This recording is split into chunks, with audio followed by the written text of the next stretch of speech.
dark, no turning back. We know he'll finish what he starts. Praise Elohim, blessing all my brethren.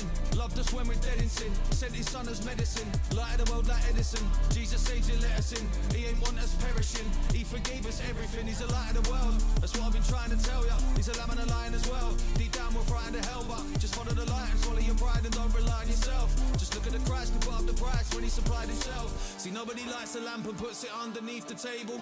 Yeah, the great I am's the source. It's like the faith, the cable. We pray we stay the course and Yeshua makes us able.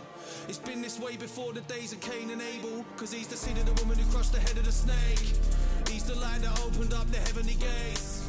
He's the life, the only one that's getting us saved. But when he returns to earth, he's coming to set a place. We've come this far, out of the dark, no turning back. We know he'll finish what he starts. Into the light, made it through the night. He shines so bright, how marvelous is Jesus Christ. I just hope you listen. Who cares about being a star when you're not the one and only son who made the solar system?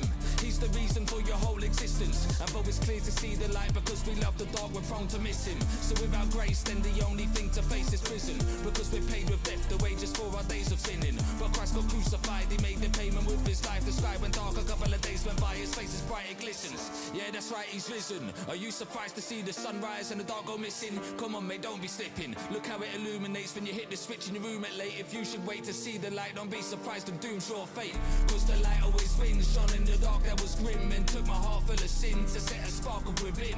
Now my father's the king, there's no departing from him. I've seen the light defeat the night, just like the sunrise brings.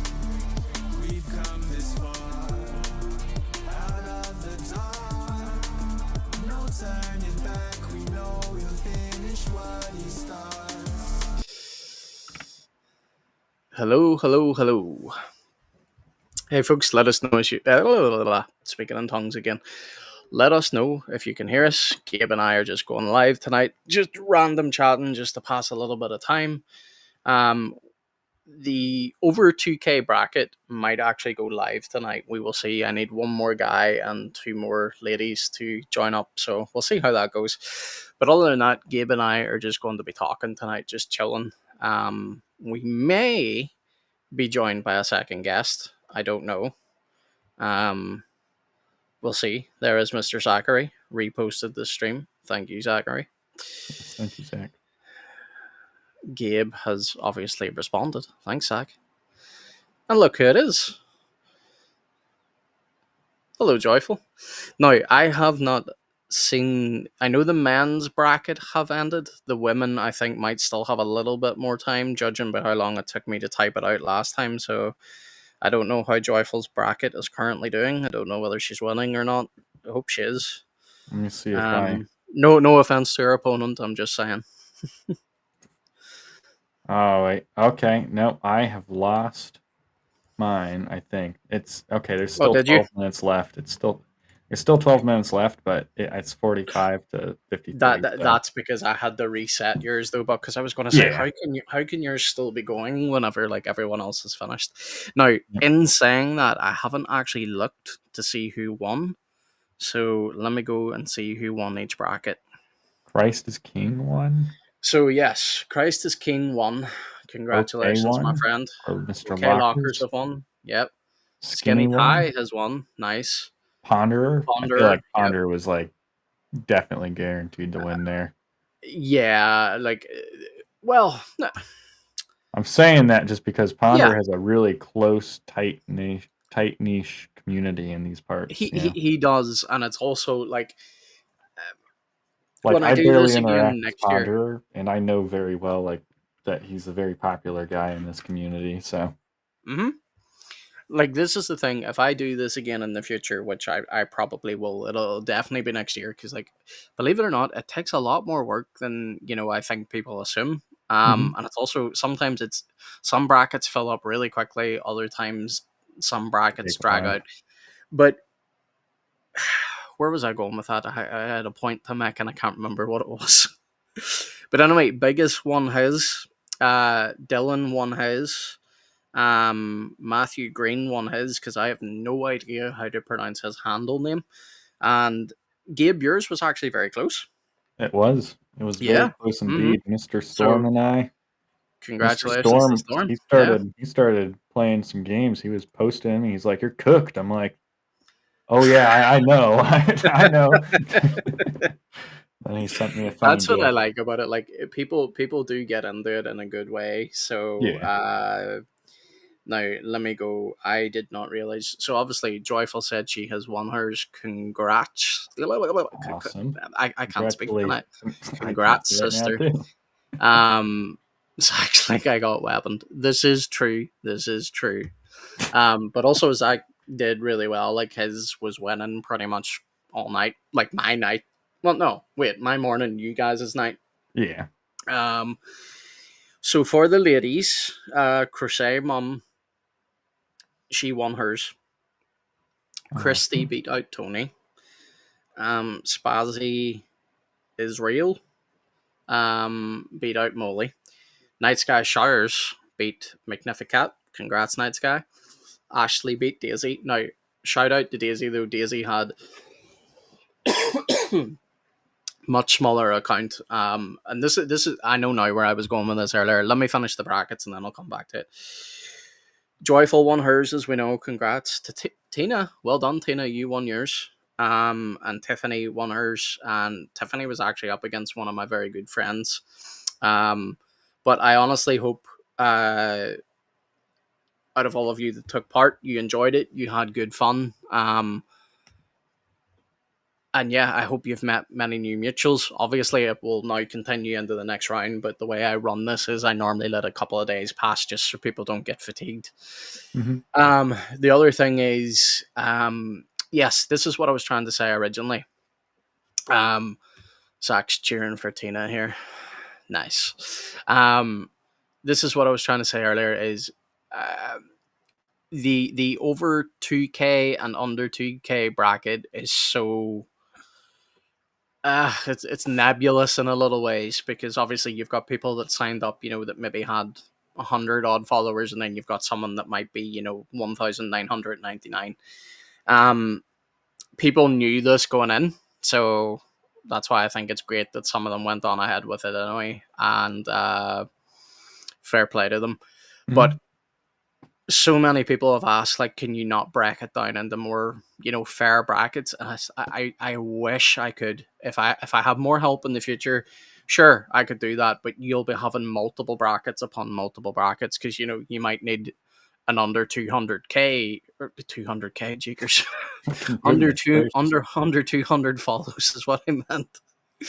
And then you've got like some of the people that were tagged for the 2K one, they were kind of like, there's some people up there with 50,000 follows, and I was like, ooh, no.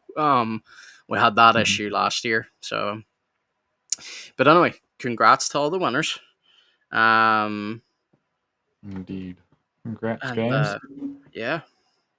And again, I hope you met lots of mutuals, and because I did last year, that's what I thoroughly enjoyed. So, but anyway, Gabe, how is life with you? I know it's only been I don't think it's even been a full 24 hours yet, but how has your day been today? It started out actually pretty good. Went to work. Things were going great. Yeah, I'll admit I've been getting hit by waves of depression for these past couple days, so I've just been suffering with that. But yeah, I gotta just keep chugging on. Chugging on. That's the train thing. I've had my own battles with depression, brother. So it's one of those things. Like, you can relate a little bit, but obviously people handle and go through things very differently as well. So like, there's only so much you can actually say to someone. Look, I understand. Because I just realized my not that it really matters, but I just realized my logo is cutting off my mouth. But oh well. So yeah, I'll be praying for you with that, brother. But yeah, just unfortunately, depression is one of those things. Some I think we can all suffer from at times and get hit with, but Indeed, and Now, I you am even going to see it guess with the my prophets in one. Scripture too. Sorry, Gabe. I was saying you even see it with the prophets in Scripture too. Oh, Like yeah, absolutely. Like Elijah, people. big time. hmm So if they can get depressed, so can we. Yep. That's why I'm always so against pastors that do the whole, depression is sin. It's a lot more complicated than that. Can sin be involved? Sure. Mm-hmm. But to Absolutely. outright say it's, no, that's nonsense. Okay, sorry, my dog's going mental. Rollo, sit down. Sorry. Um, I was going to say, so, oh yes, I can see that Mister Unlivian must be watching because I've Oh, got one Twitch fear. It may not be awesome. him, but It I'm could be the assuming it's bot, him. but probably him because it was him last Probably, time. yeah. Either that or one of my bot friends has now just decided, you know what, we're just going to watch the stream and see how it goes. Nice. Oh dear. Well, guys, if you have any questions or anything for us, feel free to ask. I did a bit of a Q&A today with Tim, so I kind of feel like I'm in a bit of a question and answer mode. Like, again, we don't really have anything major to talk about tonight. This is just pretty much what we normally would have done on Spaces anyway, but it's just nice now to finally use this feature where we can see your comments. Indeed. But anyway, look who it is. Hey, we What's got up, brother? Mr. Ray. I like Mhm. Ray. Ray's a cool dude. He is indeed. We were actually talking about him. Yesterday. Yeah, it was yesterday. Yeah. Nothing bad, by the way, brother. We just mentioned you in passing whenever we were talking about Pastor Brian Wolfmueller. Mm-hmm. So good to see you, brother. But yes, Gabe, before we went live, we were talking about it. You are on the cusp of releasing an article. Yes, I'm going through it right now, just adding some infographics that I totally didn't just steal from Pew Research. Totally not. I'm kidding, I did.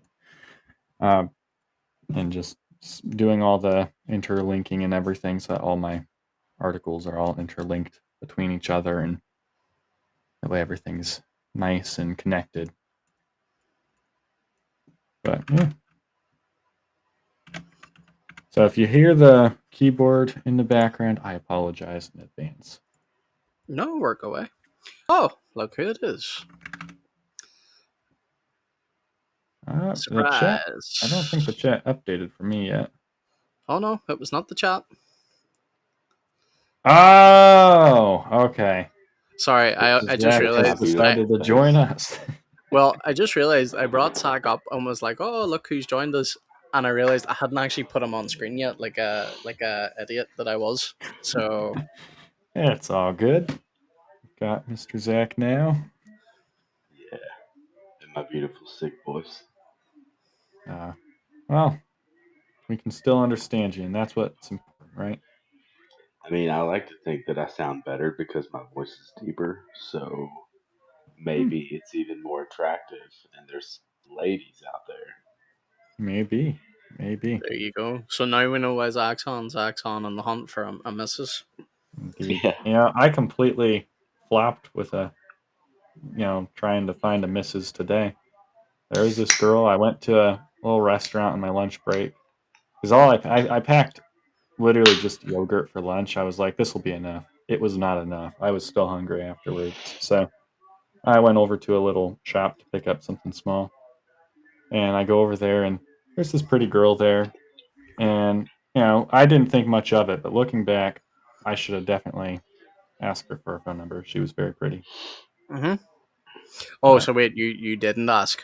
I did not ask. I should have. Oh, okay. Well, It's all right. There's always next time. there is. Is this like a regular spot or? No, it was just a lady I ran into. Oh, Thought she okay. was pretty. Had a small conversation with her. Just never actually asked for her phone number or anything to Okay, stay in well, touch.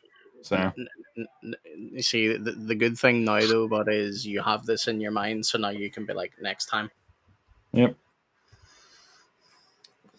Indeed. Oh dear. So Zach, no book tours for us tonight, then, brother. No, No crawling on the floor. I think I'm pretty firmly planted on my couch. That's the good place to be, brother. That's the good I'm place to be. I'm literally not sure I'm gonna make it to my bed, so this is just gonna be my bed for the night, I guess. Well, at least you're with us. That's the main thing. So, for folks not aware, Zach's under the weather tonight, unfortunately. So, Yep. if he dips in and out, we know what it is. But it's good to have you on, brother. We always enjoy having you on. But yes. So I'm trying to keep track of it on my phone here. We may, I say may, be able to run the 2K bracket, the over 2K bracket tonight, but we'll see. I don't know how that's. It's been a slow grower, that one. So the people that have assigned the game, Zach, I don't know if we were on at this stage or not, but the people in the bracket already wanted to like get going, but I think it's unfortunately been a bit of a slow grower. For the women's over 2K. And the men's, like the men are still looking one more. I thought the men's was going. No, that's the under 2K. Oh. Well, I mean, I knew that one was, but I thought both Yeah, the yeah, boys yeah. were going. No, not yet, not yet. I want to launch them side by side the way I did with the other brackets, because then it's easier for me to keep track of. Now, Let me see. I might be close to 2K. yeah, you nearly will be. Now, gents, bear with me here. I like keeping the little labels up just so people can check out your names and stuff, but not that people need to see me, but it does feel a little bit impersonal that my mouth is covered, but I actually don't know how to make my banner any smaller. Yeah, I don't know. I haven't really tried out the software at all. This is the thing, like this software is great in a lot of ways, but um, it just takes so much playing around with at times. Mm-hmm. Okay, I might have it.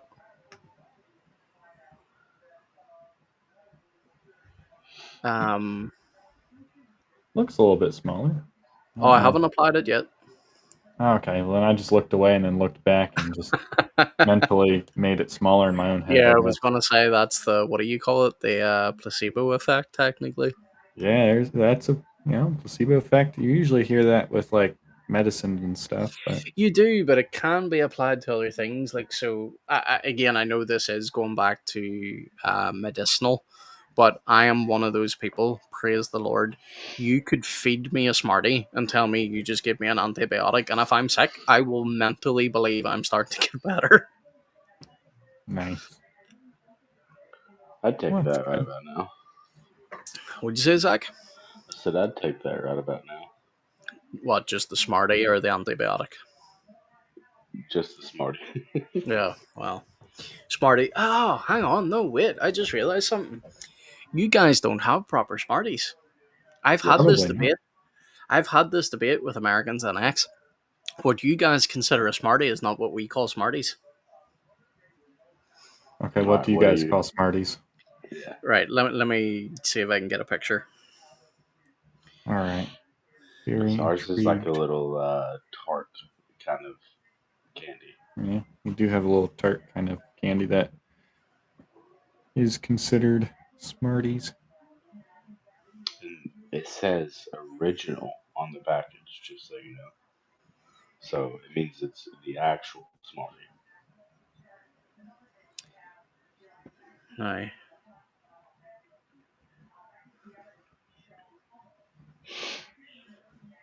now, Ali, if she's watching, I don't know if she will be, but if she was watching, she would back me up on this and what a Smartie is.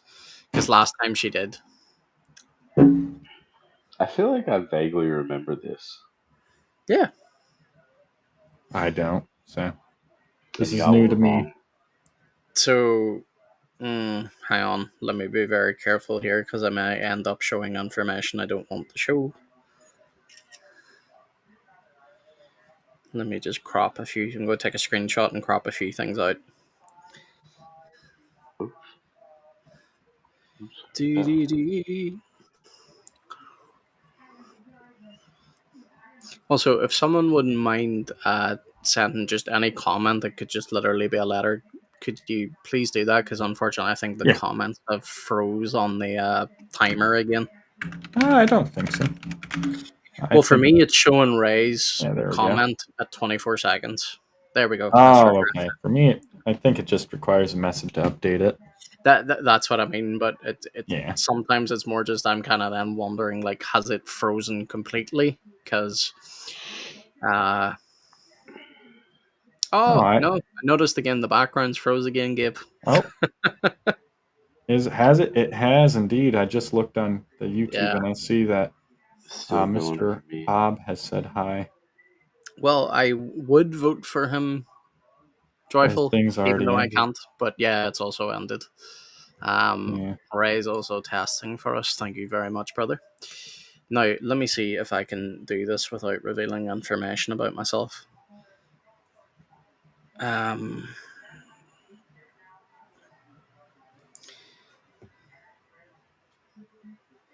Okay, so hang on. Can you guys see that? Indeed. Okay, Smarties. so those Best are gift. Smarties. They're like hard. Well, probably not hard. They're not overly hard, but like they are soft chocolate covered with like a hard colored shell. And then this seems to be what you guys call Smarties. Yep, that's what we call Smarties. Yeah, so what Which you call we have Smarties are those, but M&Ms. we've got a thing called they're Hold not on. Can I quite guess the similar, name? but they're called Love Hearts. Oh, I didn't get to guess the name. I was not going to guess Love Hearts, by the way, just to be clear. I was going to guess Tardies because it's like Smarties, and then Tardies because our Smarties are tart. Yeah, so the thing that y'all call M&Ms, and I'm sorry, that y'all call Smarties, and this is why I do actually remember it, is because it's literally M&Ms. Slightly different. Like I get what you mean. They do look similar. They really do. But our M&Ms would be slightly different, like a slightly different texture and flavoring. Yeah, so Joyful's actually like so M&Ms. Again, same way I said the sack, similar, but you know. Conversation hearts? What are those? I know what those are. Those are like the things you get for the Like Valentine in like Valentine's middle Day. school. That Yes, have a okay, little right. message So on them. we call those love hearts because there's like little messages on them. Yeah, I don't know what I've ever seen this as called. It could be conversation hearts. It could be love hearts. I don't know. Yeah. Or I could just be thinking the completely wrong thing. I wouldn't put it past me. Yeah. So I learned the hard way. There's certain phrases that we use over here that are not used in America. So Okay. Bob says Smarties are chewier than M&Ms. correct. Yes. But again, even then, I would say chewier is probably. I know why Bob said that, but it probably gives the wrong impression as well. It's not like our Smarties are chewy, but yeah. Yeah, like your plain old M&M that comes in and for us it comes in like the brown package. They are a hard chocolate. It's not hard, but like it's a harder chocolate Yeah. through the candied shell. But then you can also get soft M&Ms. You can get peanut M&Ms, caramel M&Ms. And for Yeah, anybody that we tries have to similar. correct me, it's not caramel, it's caramel. We have I'm similar. with you, caramel. I always say caramel. Unless I'm trying to annoy someone by saying caramel, but Oh yeah, same. yeah. Otherwise, it's always caramel. So that's one of those words though, but like Tim and I do this in the podcast sometimes too. Like he'll ask me how I pronounce a word, but it's one of those things though that whenever someone asks you how you pronounce a word, it's like your brain goes blank. You're kind of like, hang on, how do I pronounce that word? I've done Charles, that before too. Charlie, welcome, brother. Charlie There's is in the chat. You guys have brownie M&M. Hey, G's here. Yes, we do. Welcome, G. I'll get your comment in a minute, brother. So you guys have brownie M&Ms, like as in like brownie flavored. I'm a candy guy. Don't get me wrong, but I'm like a worldwide candy guy. I don't really care for much of American. Yeah, we discussed this before with the whole Japan conversation. Remember? Yeah, I know. I'm just saying it for anyone who hasn't So heard Yeah. that conversation. Oh, yeah. what Joyful's talking about is excuse me, is it's like a little brownie bite with a candy shell around it. It's literally a brownie M&M. Mm-hmm. Oh, okay. I do So like Zach, brownies. there's a Brownies are question pretty good. specifically for you. Ooh. So, all right. This is a good It's one. I'm gonna it's judge you super weird. very. It depends on who I'm talking to. My Oh, normal, like, if I'm just gonna say, like, if somebody has a handful of them, like, hey, what are these? I'm just gonna say they're pecans. But if somebody has them in a pie, it's a pecan pie. okay. You know, I can respect that. I can respect that because I've kind of unironically done the same thing too, where I'll just say it differently depending on where it's at. Like butter Actually, pecan ice cream or I, butter pecan pie I think if or I'm pecan. referring to just the nut, I don't say it as a P in the front. It's a B. I say pecans. Hmm, Yeah, weird. it's a southern thing, man. We all say it different, but we all know what we're talking about, and it's the greatest pie on earth. Mm-hmm. Indeed. The Southern guys got it. Like there's this Hello, unbreakable Mr. bond G. between Southern guys with language, at least. It's caramel, not caramel, not caramel. Okay. I see your position, Mr. Bob. I see your position. He must have got. Oh wait, no, he said hello again with an explanation point this time. Yes, So yes, G was indeed. like, "Yep, what a day for sure." Agreed. Um, Joyful says like it's a brownie with a crunchy shell. Oh, Yep. okay. Now I have said this before, and I'll repeat this again. I do like chocolate things, but whenever I say I don't have a sweet tooth, I am more of a savory guy. So like I will eat chocolate, like I enjoy chocolate, but like it takes very little before I start to feel, sickened of it.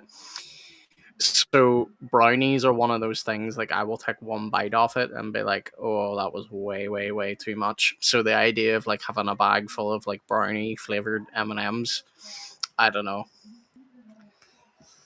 Oh, look at Oh Bob, man. a bit all controversial. Oh yeah, Heath. Yep. I already read that one. He went very controversial with that one. Uh-huh. He didn't just take it the two-way street argument. No, he added an intersection in there and threw in a third Mm-hmm. argument. Can't wait till he throws in the fourth argument, because I'm sure he'll find a way to do that too. Oh, that's common. That's common.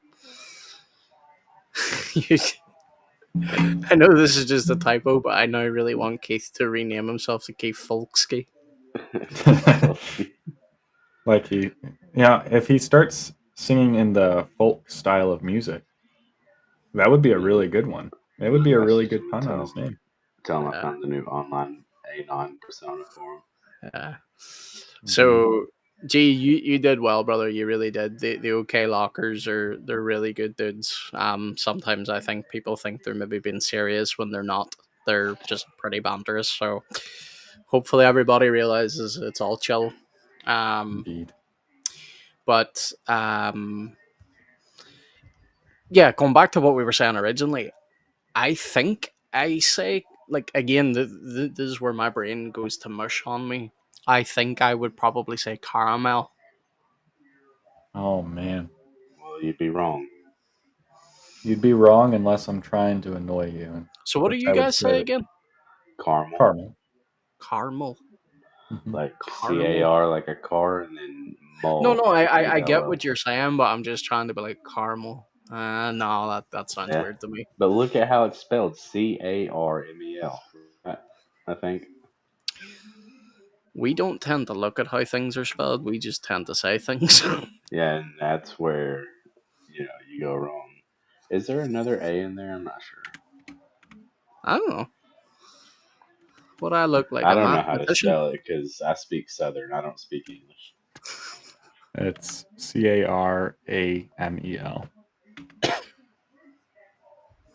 So there is only one it's A. not So we're with correct. It's caramel. 3 O's in there. So, Charles, this is not pronounced aluminum, it's aluminium. You know what? Hang on a second. Hang on. I watched a thing where the guy who discovered the element wrote in his papers how to pronounce it, and he pronounced it aluminum. Yeah, So, but if Zach, everyone else pronounces it another way, sorry, Gabe. go ahead. You finish and then I'll throw my part in. I was just going to say, but if everyone else calls it something completely different, does it not just change its name? No. So, Zach, the little moving images that we share on X at times, what do you call those? Leave me alone, man. I Well, you don't know. see, here's the thing: Little moving images. That's what I call it. the dude that technically brought those out calls those GIFs. They are not GIFs; they are GIFs. They're gifts, like gift, but without a T. Exactly. So there's I an like to example say of where the GIF guy just because named it Gabe and did it wrong. and GIF. I You're welcome, always Charles. contradict myself. Like if I say it out loud, I'll just say both. I'm like, whichever you like, I don't care.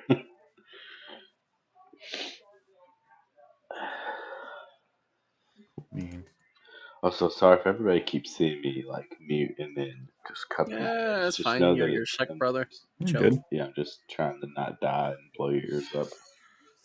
Oh, Cool. well, the bad thing about Zach being indoors is he cannot smoke his pipe or his cigar. Mhm. You know? And unfortunately, the thing that's being affected with my sickness right now is my respiratory Yes, system. yes. So Well, that's probably all the more reason not to. Do you know who we need to get in here some night? Although I know he's busy at the moment. Who's that? Factless. We need to get him on. Okay. yeah, he can play us some music. Yes, he can. Well, we'll see. Maybe adding a fourth person to my computer will be like, nah. I mean, I can always like hop off for a little bit and let him chat with the No, guys. not at all, brother. Stay on. All right. I'm just saying, if he does want to join in and it is too much for the computer, I'm always capable of hopping off for a little bit and hopping back in. All right. Mhm. Yeah. Lets me focus a little bit more on this too, which is nice. Yeah. Well, if you need to hop off, that's fine. But as I say, Oh no, I should be good. I'm just right now just throwing some graphics together, and I'm trying to use more infographics and like more visuals in my articles because I find that's an area where I lack, and it makes everything seem so crushed down, which I have been told is not appealing for people. So okay. Well, you see, that's something I put in like the odd. Not an infographic, but I will put in like the odd quote that's got like an image to it or something. But it's so touchy out there with what you can use and what you can't use. Because obviously, like I use an app called Canva. Like Gabe and I were talking about this off stream. And like you can put a lot of images together. So sorry, a lot of elements together, and you can stack them on top of each other and create images and stuff. Like it does take a long time. So sometimes I'll just ask Rock like to make an image with the quote I give it, and like you can tell it's AI, but sometimes I just stick it in for like a visual element. yeah, and the nice thing about that too is then you don't have to worry about copyright because copyright's a big thing with images and videos and anything that you're wanting to add on to your article. So I don't think Pew Research is going to care if I use a stat photo that they have, especially since I'm linking directly to it. That way people can go directly to the stat. But, if it was something like, if I just ripped the photo right off of, what's a fairly big ministry? If I went to Ligonier. Yeah, that's a good one. If I went to Ligonier and just take a photo right off of their website and then put it on my website, they'd probably care. Now, if it was something like a book cover, they probably wouldn't care about a book cover image, especially if the article is about the book. But if it's something like, a featured image that they have where it's a portrait of someone, and they hired an artist to actually sit there and like comprise the image and edit it, refine it, make it look good, take the photo, everything.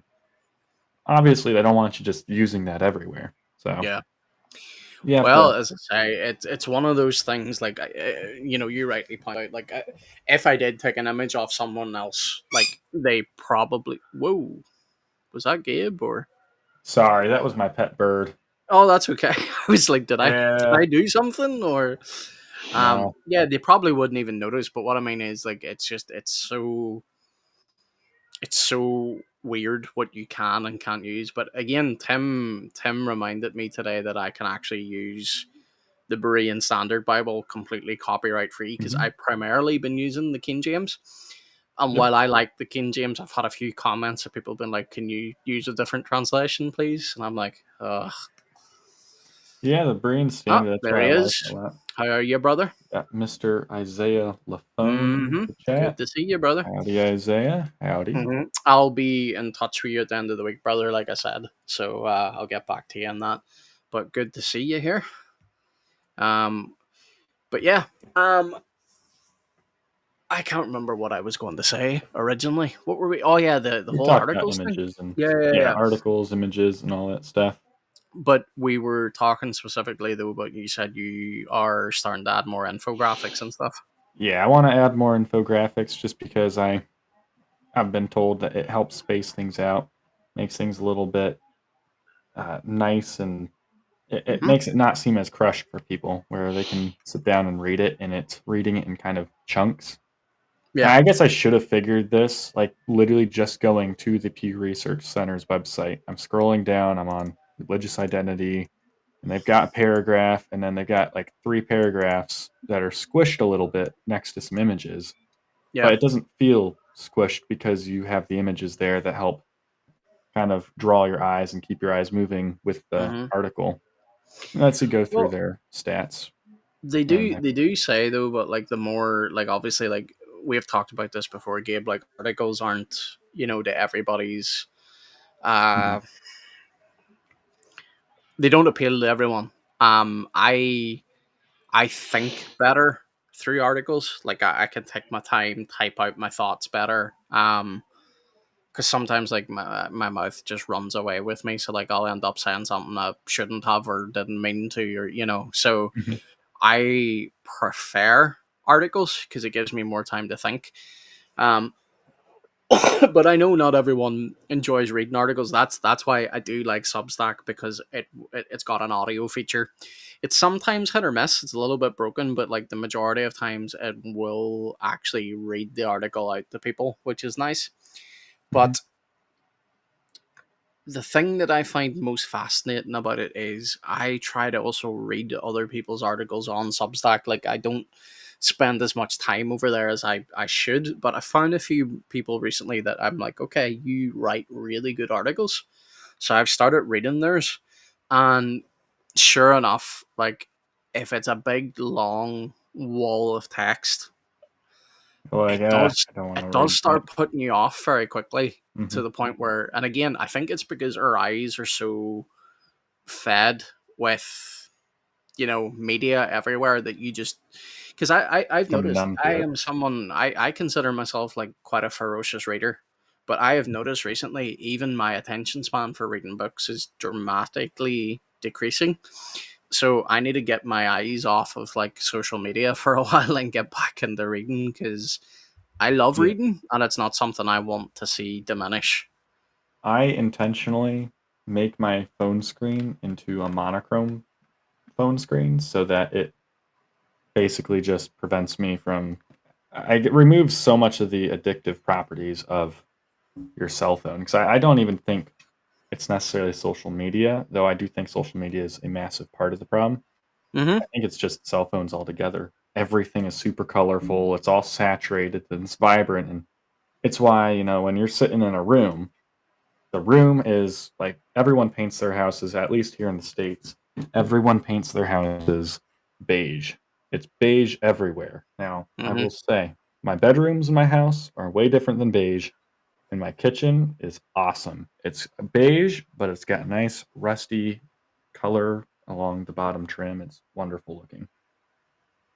Either way, but you have a whole room of beige stuff, gray couch, beige everything else, black lamppost, ceiling Oh. fan that's like wood grain, and then all of a sudden in the middle you have a TV with bright flashy colors showing everything, and you wonder why everyone's eyes go straight to the TV. It's because it's got all the flashy colors that draw our eyes.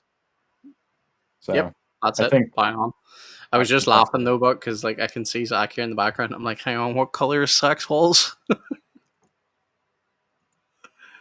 color's my walls? Oh yeah, yep. He's got nice beige walls. Nope, they're actually not. Just the lighting. It's a very soft blue. Very soft blue. Just the light. Yeah, it's just the light bouncing off of it. Like if I had sunlight in here, my walls are actually darker than what they look. So I'll try to hold something blue up to it. Oh yeah, no, chill where you are, bro. You're not feeling well. I know she's not in here yet, but Tina will be very glad to know I finally have a lamp on the way, so I will no longer be a little troll in my cave. Hey, you said something about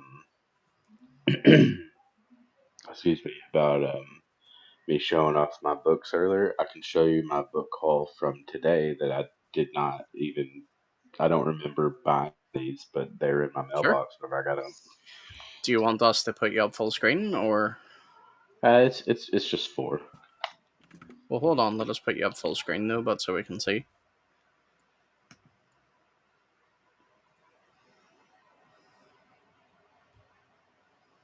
Zach, you're muted, bro. Of course I am, because I was coughing.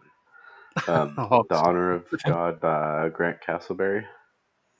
Sorry. Okay. I haven't even taken them out of plastic. You can see my phone on it. Hang on. Whoa. Let us see the back of it. The back? Okay. Who's that published by? Published by Ligonier. Okay. So I'm a ministry partner with Ligonier, so I do get a lot of stuff for free that I didn't like order. Sometimes they just send me their promotional stuff. And then now this one I actually did order. It just came with these Hard Sayings by R.C. Sproul. Ah, yes, I have that, but I have it in the original like paperback. Yeah, this one's his. I don't know if it's a special edition because I'm a partner, but this one's in hardback. Yeah, because I didn't even know they did hardback until I saw that. And then my favorite living theologian. I saw this. Oh, I do remember. I do know. I do. Oh, thank you. I didn't realize I published a book yet. But so yeah, I do remember ordering this. I just don't remember the other two. The first one and then the last one I'll show here in a second. But Union with Christ by Sinclair Ferguson. Mm-hmm. And then there's the back if you want to see that one. I didn't show the back of Hard Sayings because it's got one of those code things, and I usually give those out to somebody at church. And then this is new. So this was sent to me because they're promoting it right now. This is by Robert Godfrey, the president of Ligonier, and it's Learning to Love the Psalms. Learning to Love the Psalms? Mm-hmm. No, hang on. I have a question for the audience. I just realized something here. Zach's up full screen. Can you guys only hear Zach? So Zach, you might need to ask that as well, just in case they can't hear me and Gabe. Yeah, here. If y'all can y'all only hear me, or can y'all hear Layman and Gabe as well? This is a test.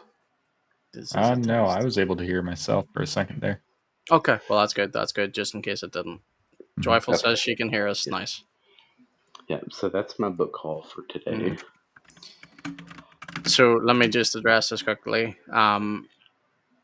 Unfortunately, brother, the title of the stream did not change. The title was from last night. The Bible has already been given away. But but there will be future Bible giveaways, and there will also be a few book giveaways as well. So apologies if you popped in thinking there was a Bible on the go. There will be one in the future. Bob says he can hear us. Awesome. Awesome. I'm just trying. I was just trying to kick everybody out. I figured that's what you were doing. I'll be honest, I got a little bit freaked out. I had to turn away for a second. I just forgot I even had you up full screen. So I'm starting to remember the gist of how EVMux works. So like I'm slowly getting these transitions better. But if we ever do blackout at some stage, you know what it is. Nice. No luck with the Irish with me. No luck with the Irish with you. Not today, brother, but honestly, do check back in. We will be doing Bible giveaways in the future because I have a few that I no longer really have any space for. And there's no point me hoarding on to them. So we'll do a few giveaways here, and also I'll probably give a few away to some guys I know as well. So, but do keep checking in, brother. So we're glad you're here. But yeah, thanks for showing us your book haul, Zach. I wish I had a book haul at the minute. I have all my books are sadly bought. Well, not all of them, but the majority of my books are currently boxed away, and it's very sad because every time I want one, the thought process runs through my brain. It's like, I know where it is. I know it's in the box. I could go get it, but it's like, I want to go open the box and drag everything out and. No worries. I'm only 3% Irish. Well, at least you've got 3%, brother. Well, as far as book hauls go, I don't have any right now, but I have thought about, I've talked to some family members. They're like leaders of a campgrounds thing that they do. And I thought you were going to say a cult for a moment. No, a campground. It's a Christian campground. Yeah. And I almost said Christian cult there, just thinking the word. I was like, oh, no, I don't want to say that. No, it's a Christian campground, and they have cabins up, and part of me is like, I should totally get a cabin there and just make it a giant library for all my books. Oh, that would be nice. Just anytime I get sick and tired of the world, I just leave and hide in my library with all my books for a little while. That would be the dream. I always love in there. Gotta love plants too. I was going to say, I don't know, like, I know, Zach, you're on Instagram from time to time. Gabe, do you ever be on Instagram or no? No, I'll be honest. I have such a bad taste in my mouth of that platform that I have that Trinity Apologetics one for it, but otherwise I have no desire to use Instagram. So I post a little bit on it, not much. Like, it's probably one of my most neglected platforms, but I do scroll through it at night, before I go to bed. I probably shouldn't because, what they say about blue light and all that before bed, but still. I always love those reels. Like, some of them are obviously fake, they're AI, but like, it's always, a reel of like this beautiful log cabin with a fire lit, and there's a big library surrounding, how it's decorated, and it's got this big glass panel window. And I always think to myself, if I ever like somehow come into like a windfall of like massive amount of money, that's what I'm going for. I'm going for the log cabin. Yeah, you can't go wrong with the log cabin. No, definitely. Did I tell y'all about the house that I'm looking at? Yeah, you mentioned a little bit about it last night, but yeah, go ahead and update us. Well, I mean, like, I haven't done anything to pursue it, but it's only 2 bedrooms, which is fine for me. But if I get it, 1 bedroom is going to be nothing but a library and a chair. I was going to say turn it into a study as well, though, but make sure you have a nice little study. Yeah, for sure. That's what I miss. I miss my old room where I had my desk and my bookshelf and stuff. So like, I'm looking forward to that changing again in the future. But I think it's maybe not true of every guy, but like, I think most guys just want like a quiet spot to retreat to. I would say you're right. I mean, you see that with a little bit of everyone. Like I know a lot of guys, they get out of work, they sit in their car for a little while rather than just go straight Yes. inside. They sit in their car, just Hmm. That's cool me. off for a little bit. You got guys who, they get their man cave where they and the boys sit down and watch their sports. I've got some neighbors. They literally just set up chairs in their garage and just sit in their garage for like 3 hours. I There's don't know what someone they're doing in there, but they're just sitting in their garage for 3 hours. I'm like, you know just what? just chilling. Well, There you go. being men, they're probably just sitting there being quiet. Probably. Yeah. There's someone I don't I genuinely can't recall whether it's someone I know that told me this or whether it's the way someone will tell you, oh, I know someone who did such and such. There was someone at one stage that mentioned to me, so the way Gabe, you were saying, like after work they'll sit in their car for a while.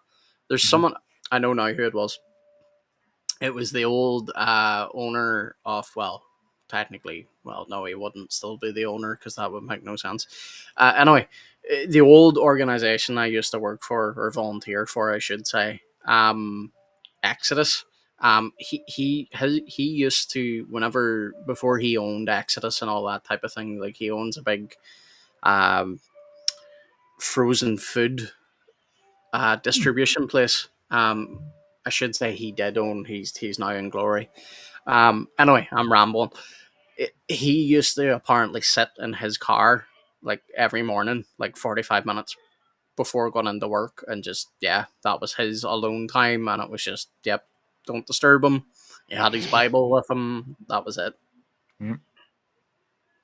And I'll admit, I do that, especially during winter. Like, I'll get Mhm. out of work, won't even start driving home. I will just sit in my car. Yeah. And one of the things that always gets to me a little bit, it annoys me in the most like subtle way possible. My coworkers always pull right up next to me, roll down their windows, and want to chat with me. Want I'm to like, talk? guys, I just want to sit here for right now, and Yeah. just had a hard day at work. I just leave me alone. And then I never actually say that, so I just end up Yeah. rolling down my window and chatting with them for a little bit. Do you know what it is? It's that type of, like, the meme we all see where it's like, what urinal do you stand at?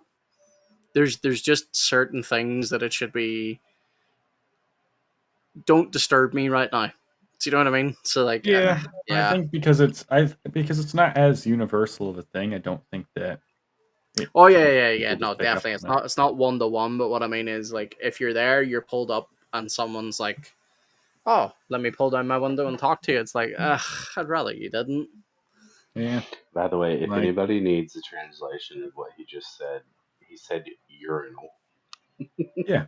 Yes, What else would Gabe he got have it. said? I think that we're used to your accent by now. We can pick out the words, but maybe somebody is like, "What's a urinal?" Because at You're first I right. was like, "What?" Did I say urinal? I Yeah, don't think maybe it's just my head doing the auto translation, but I heard urinal, but Yeah, because I was going to say, like, unless I misspoke, which maybe I did, but like, we wouldn't say urinal, we would say urinal. oh yeah, you definitely said urinal because it took me a second. I was like, "Oh, Oh, he's meaning a okay. urinal." No, we would say urinal as well. Oh, Maybe I okay. did say urinal, but no, we definitely say urinal. So, oh dear. Right. Well, do you know what we're gonna do? We're not gonna do it tonight, but we used to do this all the time with our X spaces. We are probably gonna, as I say, not tonight because it's just chill and chat. I wasn't even planning on going live. Like I told you guys, this would happen. I'd be like, no more, and then we're doing it. Yeah, Joyful's backing you up. She said I did a double take with what he said. Yeah. Didn't even know I said it. Didn't even know I said it. See, it's Um, like it depends on who I'm talking to, how I say the cons. but that's the thing. I don't even know why I would have said that. Like, unless in my head I was like really focusing on the word, because like we don't say urinal. Like you sounded it out loud. Yeah, but again, like that's what's making me think. I'm like, I don't even know why I would have phrased it like that, because like we would just say, yeah, the urinal. So, but anyway, we will get into some nice juicy doctrinal topics for future streams, because this is what we used to do on X. Not going to do anything tonight because Zach's not feeling well. I'm cooked from a previous stream, and Gabe's had a long day, so we're just chilling and chatting today. But if you have any topics that you would like us to talk about in the future, let us know. We can field I'm some small completely stuff. down for topical stream Yeah, spaces. I don't feel extremely terrible right this moment. Yeah. Well, as Zach said, we could probably field some small stuff right now, but yeah, don't be asking anything like. Explain the Trinity. I was actually. It's funny you say that. I was Oh, going to say explain the difference between the economic and the ontological Trinity. I was like, please don't. Oh. Oh, Yeah, man, no, I'm gonna I'm need to pull out I some clips have for that. I have a lot of articles on that stuff because I get asked You do. questions. Yes. I haven't posted the ones I'm thinking of because I'm planning on doing an advanced series on the Trinity where it will be more akin to like an academic level type of entry into the Trinity. Yep. Where it's going to be like, I'm thinking a good example is like, what is monarchical Trinitarianism versus Thomistic Trinitarianism? Ooh, Which okay. those are just two different views of the Trinity that are not, I don't want to say drastically different, because the weird part is that, if you sit down with a Thomism and a monarchical Trinitarian, they're going to agree on like a lot, most of, if not just about everything. There's just minor differences. So that'll hopefully be coming out, especially as I put more fire to the articles. I've moved them from the back burner. I'm moving them up to the main cooker right now.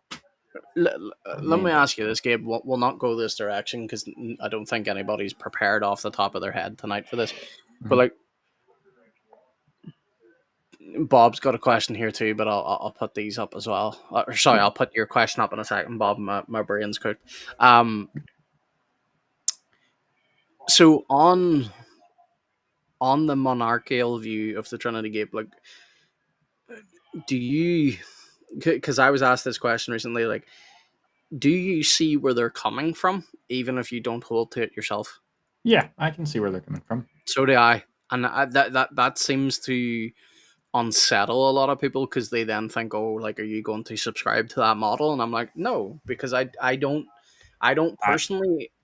I have a lot of friends who I shouldn't say friends. I have a lot of acquaintances that I've sat down and I've talked to, and they hold to monarchical. I know Protestants who hold to monarchical Trinitarianism. So do I. Actually, I don't know them personally, but on X, like, I know of a couple. And if you're meaning, like, just to mention a few big accounts that are very public about it, Michael Jones, he's one of the biggest accounts out there. Yep. Openly states that he holds monarchical Trinitarianism. And for anybody that doesn't know who that is, that's the account Inspire in Philosophy. Yep.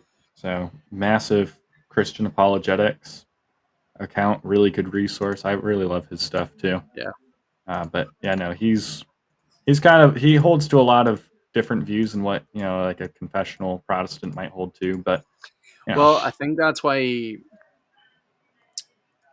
he doesn't reveal what denom he belongs to, and there's a couple of reasons for that. Like, to speculate, because I don't like nor do I. Obviously, I don't agree with everything.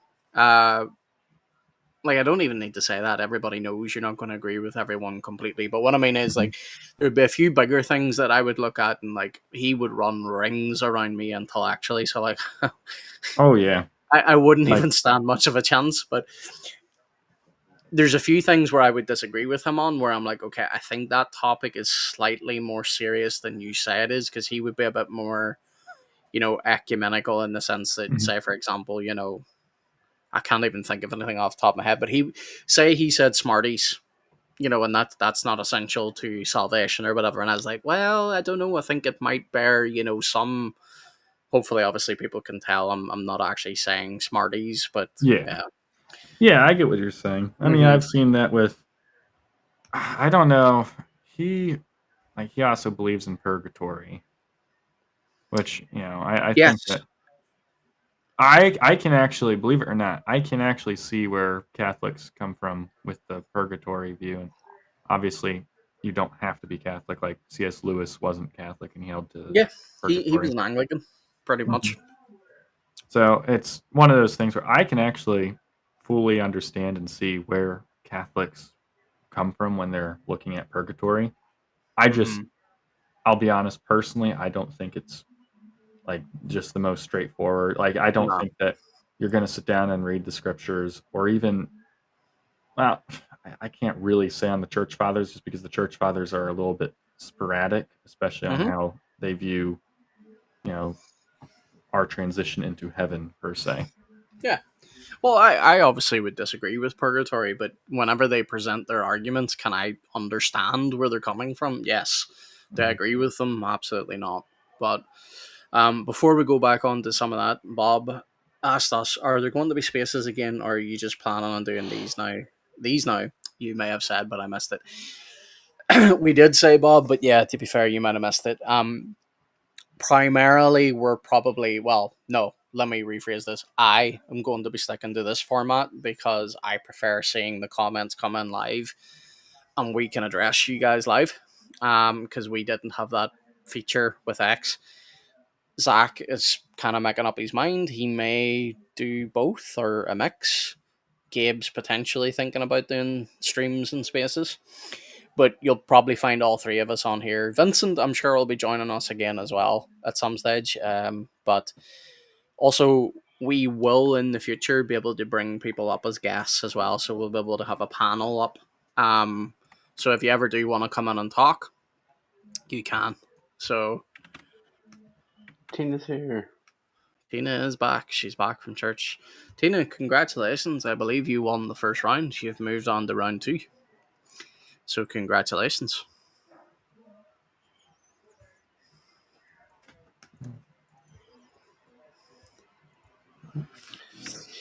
But yeah, y'all keep seeing me like look off to a direction. I have the YouTube stream pulled up on my TV. And I'm just like, look. Yeah, I have it here. No. I don't know why I didn't think about this the other day, because like this is what I mean. But like, I'm not the most techie guy. I'm currently using my tablet as a light to light up my face so I don't look so dark. But I forgot I could just open up YouTube on a separate like panel and like just put it small screen. So I still technically have the stream up. Also, Zach, maybe you already seen this because you were watching before you joined in. We finally got the music to work, but not only work, we were able to find out how to turn the volume down. Yes, and I was actually going to say so at that point I was on I was watching on Twitter, and it sounded perfect. Well, I mean, yeah, I guess perfect. It wasn't too loud, wasn't too low. Yeah, well, that's good to hear too, because then I worried, okay, maybe I made it too low, but also we'll see what happens in the future. I'm still waiting. There's a good friend of mine, Craig. He's making music for my YouTube and hopefully the podcast. So, but Craig's incredibly busy at the moment, so like he's kind of delayed with that. But the music that you heard in the beginning is also another good friend of mine, Ollie. And Ollie's been on the stream with Tim before. I'm sure you guys have met him, like through the screen, obviously. He allows me to use his music for free, so like I'm not going to get hit with a copyright strike or anything. So I know it's not going to be everyone's taste, but I like it, and I like support my friend putting his music out, and I can use it royalty free. So win-win. Indeed, win-win. Is he the one that you used today? King Gems.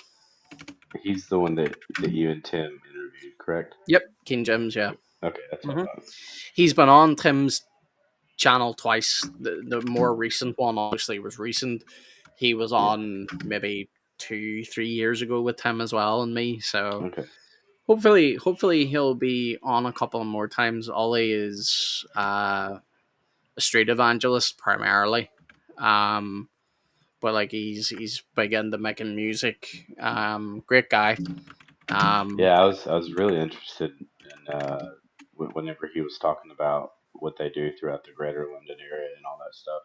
Or was it the Greater London, or they're trying to expand? No, it is. So he I say recently, it's not recent now because like he's been in that role now for a year, but like the group he works with is called London City Mission, I believe. Yeah. Yep. and primarily Ollie was on the team that did prison ministry, and he used to he really loved the prison ministry. Um, and then for whatever reason, LCM decided that okay, they're going to shake things up and they're going to move people around, and now they're going to move Ollie out onto doing door to door type stuff. At the beginning, Ollie was wouldn't use the term distraught. That's not the right word, but he was got it. He was got it because he loved prison ministry. Um, but then I asked him the question on stream with him, like, has he still got it? Like, does he still miss it? And no, his answer's changed now. He actually prefers now being out on door to door, which is great. Because to give a little bit of context, the area in which Ollie is working, it's a very rough area. Like I don't say this to be horrible, but it's like a lower class group of people. So like it's quite a rough area, and it's incredibly hostile to the gospel anyway. So some of the stuff they're doing, like they're going into areas at times where they're probably going to get chased out as well. But they also do have some very good conversations. So, Mr. Cannoli. Cannoli. X Games, awesome stuff, dude. Ashley better win the 2K bracket. Well, sorry, the under 2K bracket. Well, she's through to the next round. So we'll see how that goes. But I think there's some pretty stiff competition in that ladies bracket this time. I'm just voting for Tina. Yeah, Tina, you got into it, sister. Fair play. Listen, she's hitting people with purses and everything. Yep. Oh man. And there's no candy in there. It's just rolls of quarters. I love how I'm not even going to name this, but I have got hit with another what do you call one of those those, obviously they're spam texts, but the whole, hey dear, I've left my phone, or sorry, like my battery's dead, please call me on this number. Oh, scam calls or scam really texts? Yeah, they're scams, but like they are so bad that it's kind of like hey sweetheart, like my phone's dead or whatever, like please call me on this number. And it's like, they'd make them so bad on purpose though. it's they bad. make them so bad because they want everyone who is like tech savvy and knows, okay, that is obviously a scam, to just throw it out. Mm-hmm. People they're going after are not us. Yeah, that's true. Tech savvy. That's true. Yeah, they're going after the little old ladies who think that their grandson just got locked up in prison for a crime he didn't commit. Like, yeah. And I'm saying that from personal experience because my great grandmother got scammed by scammers pretending to be my father in prison. Oh man. So yeah, that's kind of the avenue that they're actually taking. They're not trying to. No, that's true. Really. That's true. It's just more like. But yeah, I like to mess with those guys. There used to be a time where I would actually set up stuff and actually set aside the time to have the conversations with them and set up a little virtual machine with some extra security to it, and actually go through. You see, that's what I was going to say. That's why, if you know what you're doing, feel free to do that. But I wouldn't advise most people, like, to waste their time by texting back, because I would be I know you're probably safe if you don't click a link or whatever, but I would tell people just to be very, very cautious about interacting with them, because, like, who knows what information they could get out of you. So. Oh yeah, that's definitely be mindful of that. I mean, yeah. I was clarify a little bit about myself. I was really interested in going and pursuing a career in cybersecurity. So before I now have since decided not to go to college, and thus will probably never actually be able to successfully pursue said career path. But so I looked into a lot of that stuff, and I'm just saying, I'm not trying to be like, oh, puff myself up, but I do have a little bit of more knowledge on that type of stuff. Yeah. With security and like how to protect yourself from it. And links, I'll tell you how easy it is to grab someone's location. It's literally just a link. I'm not going to say the name of the services. Yeah. There are services that you can literally send to, like you can create a link and it will redirect. The person will click it, it'll redirect to a legitimate website. Everything looks fine and smooth.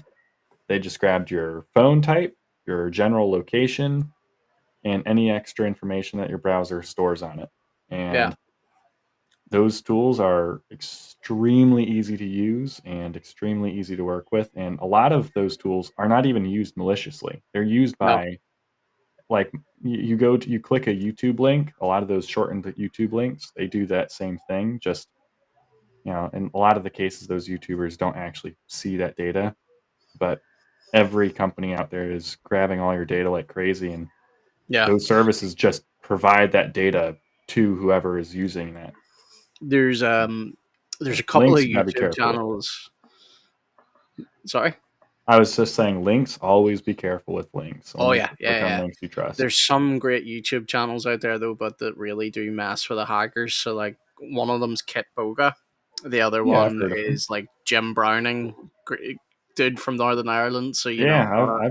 I've listened to some of his videos. Jim's one of the OGs. He doesn't, like, mess around with them too much. In the sense, sorry, let me rephrase that. He does mess around with them, but, like, Jim's an older dude, so like he's not, doing the voice changers and playing around with them. Jim just goes straight to like exposing them. So and he even I've seen him do some pretty awesome stuff where he actually will like hack into their systems too. Which, I don't promote vigilante behavior, but I mean, I'm not going to say that that's not pretty cool. I like watching a superhero, except in this case it's a cybersecurity superhero. Now I am going to, I don't know how this is going to work here, so we'll try this. I'm going to message the cowboy and see if he's up for coming up. Yeah, if you want to hop on, man, sweet.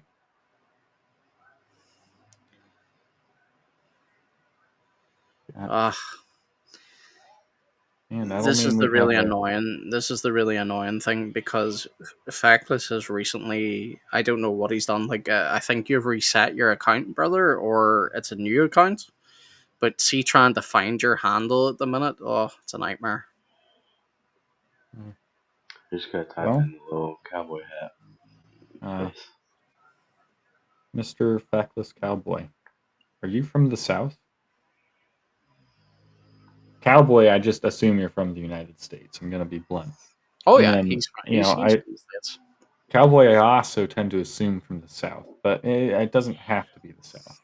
It's an assumption implanted in my head. Now I am going to open up my Gmail on the laptop. So, gents, let me know if I display something that I shouldn't be, or if I disappear. Let me know.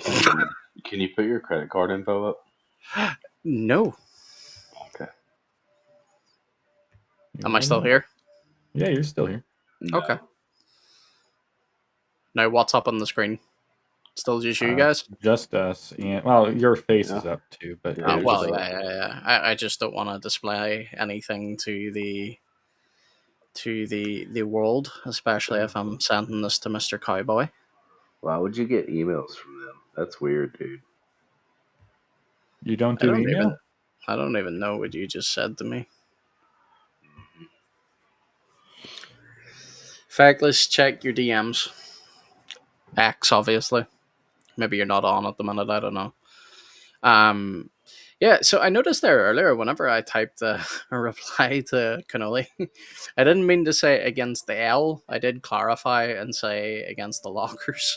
But I noticed how it's created duplicate comments, but with one of them being from Twitch, even though... Yeah. Well, I mean, technically I am on Twitch right now. Yeah, but it's because you're logged into it. Yeah, but like, you think it wouldn't also display an X comment then, but clearly not. Yeah, I don't know. I mean, do you know what I need to do this week? I have got a video coming out tomorrow, another Faith in 5. I had like 3 weeks. This was 3 weeks ago, by the way. I had 3 weeks ahead of me. Like, I got 3 weeks in advance. I have let it go to the point where I've got no video next Uh-oh. week, so I need to start recording a few this week. Yeah. My goal with the articles is to have one set up for every single week. That way it's a consistent, just churning them out. Even if I, have like the fly of genius and wonder and writing vigor that allows me to write 20 articles in a day, which is probably never going to happen. But Do you know something? what? I'm on a schedule at the moment where I'm doing on Mondays, I do free articles, so anybody can check it out. Fridays are more in-depth articles, so yes, they are. You can pay Substack's little subscription to see them, and it's fine if you don't. It just means obviously you're not going to see them. But I actually don't know how sustainable that is, because like I have a It's good a bit of lot. free time. Yeah, I have a good bit of free time to do that. But like Monday's articles aren't really ever too in depth. Like at most, they're many church biographies that are maybe at most 1,000 words or whatever. So like Mhm. they're not too in depth, but still scheduling them. Getting the what do you call it? The pictures for them and stuff, and like setting it up across different platforms. It is a little bit time consuming, which obviously I can't complain about because, oh no, Zachary has turned into RC Sproul in a pink jacket. I was gonna say I saw you use That's that red. photo earlier. I just I wanted to wonder match if that Gabe. actually. I wonder if because now him and I are not using video, if that'll make like the stream run a little bit smoother or something. Why is it janky at the minute? No, I'm No, just meaning no. like in general, because Oh yeah, now we well have a maybe, fourth member maybe. hopping on. Well, like here's the thing. The other day when I had the stream open, I couldn't even open another tab because like the laptop was, struggling. But Mm. I have X open here at the moment, and it seems to be working okay. All right, sweet. I just wanted Yeah. everybody to see RC Sproul for a minute. Yeah. We got Prime Day coming up. So That's I see on X here at the moment, Baptist Baving mustn't have realized that I'm not from America. So he's like, I've just realized, where are you from? Well, if you're watching, brother, I am from Northern Ireland or Ireland, whatever suits you.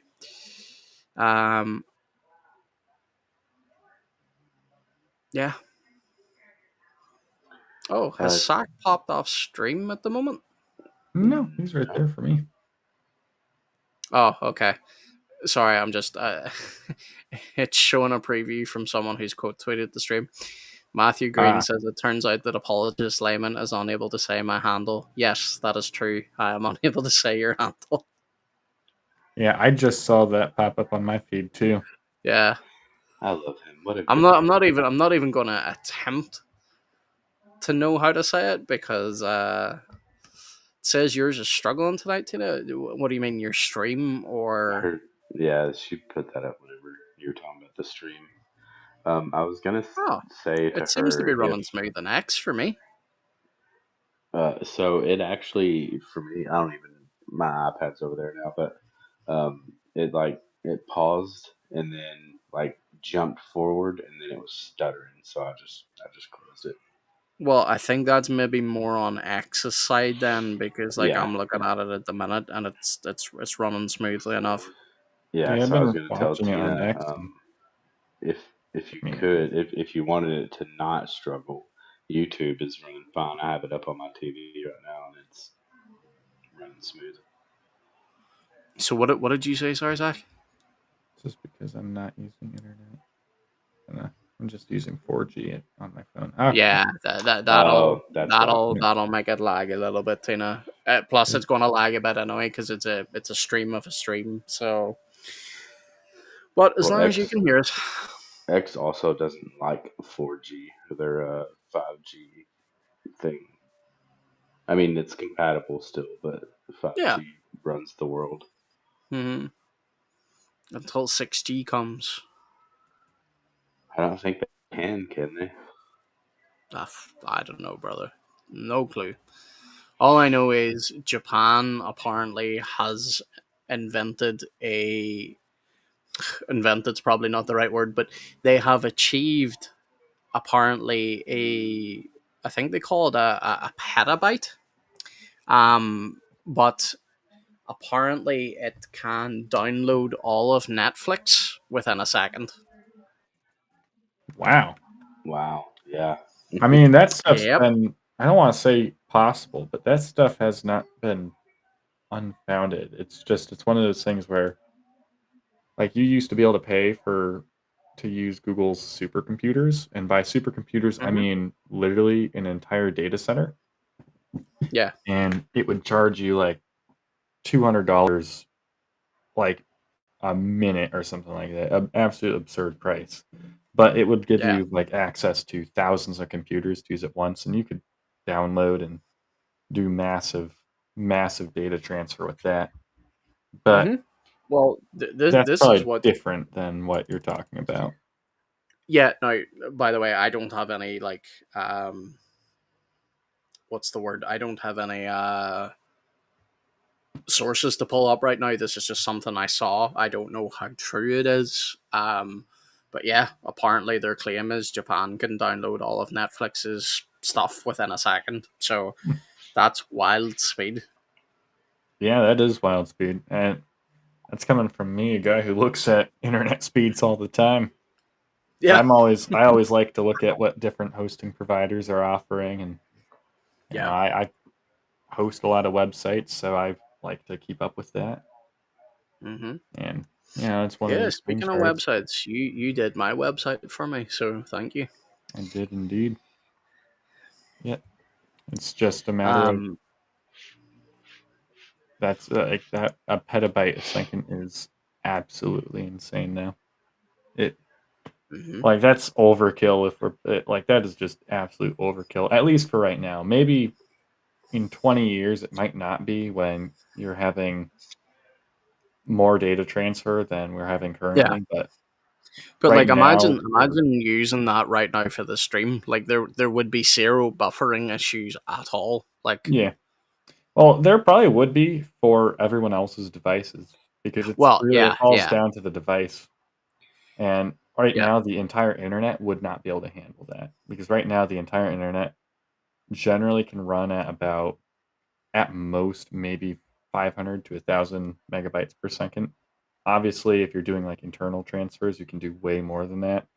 And if you have really good internet, you can do that. But just because of how the internet is set up, some things are going to be slower than others. And that's why we ultimately use things like what are called CDNs, which is a content delivery network.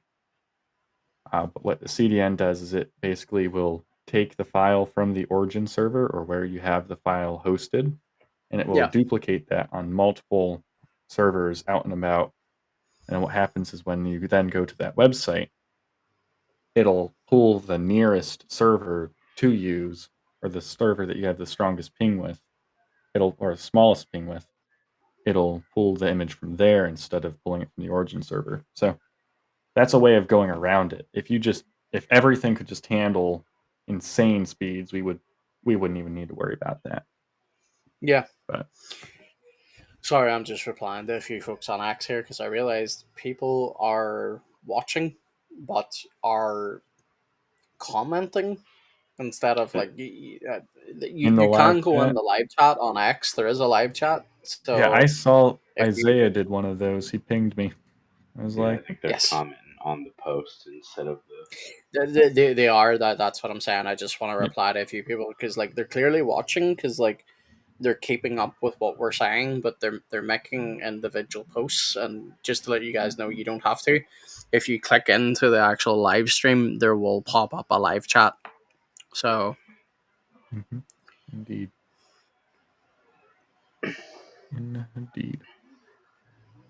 But we have had no small questions yet either, Zach. We've had no topics to tackle. Yep. Do you want to know what's really weird though? Whenever we were on space, oh sorry, Gabe. No, you're good. You're good. I was just outlining what we were talking about. Yeah, I was going to say, whenever we used to be on space, we used to be a lot better at just like throwing random topics out there. But for some reason, Now that I'm on here, it's like my mind has gone blank, and I'm like, I don't know what to say. Oh, I think for I you, it's mean, probably just because you have more things you're juggling. You got the actual visuals to keep up with and an actual I, comment section to see. hands free at the moment, thankfully. So like, I can't even use that as an excuse. Yeah, my brain's still. just full of the BCO right now. So Yeah, we can talk about that if you want, but sure. unless you're a nerd like me. Well, let's get into the Presbyterian Church in America's government structure. So here's what we can discuss, because you'll probably know about this. Tim and I were going to discuss the whole thing with Kevin DeYoung, but I knew next to nothing about it. So I watched Matt Everhard's video today, and then Yeah. I read a piece by Burke Parsons. And to be honest,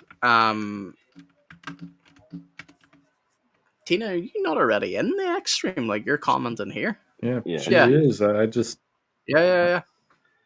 Sorry, Tina. I Just so think you're we not may have just confused, confused you're her. already doing it, so don't worry. Yeah. So, I didn't see the. I'm sorry. Who'd you say made a post about it or an So article? Matt Everhard did a video with the guy that was actually speaking. Yeah, I Um, watched like half of that. yeah.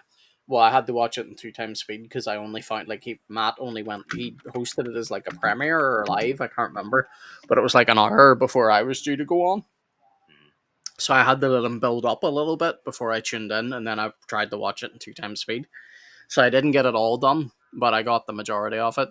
And then Tim sent me a post from Burke Parsons, who is a Southern Baptist, I believe. Like, I read his article.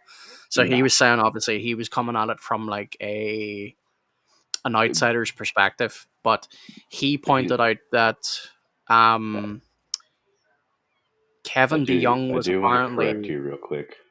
yeah. Bert Parsons is he's in the PCA, but he's suspended.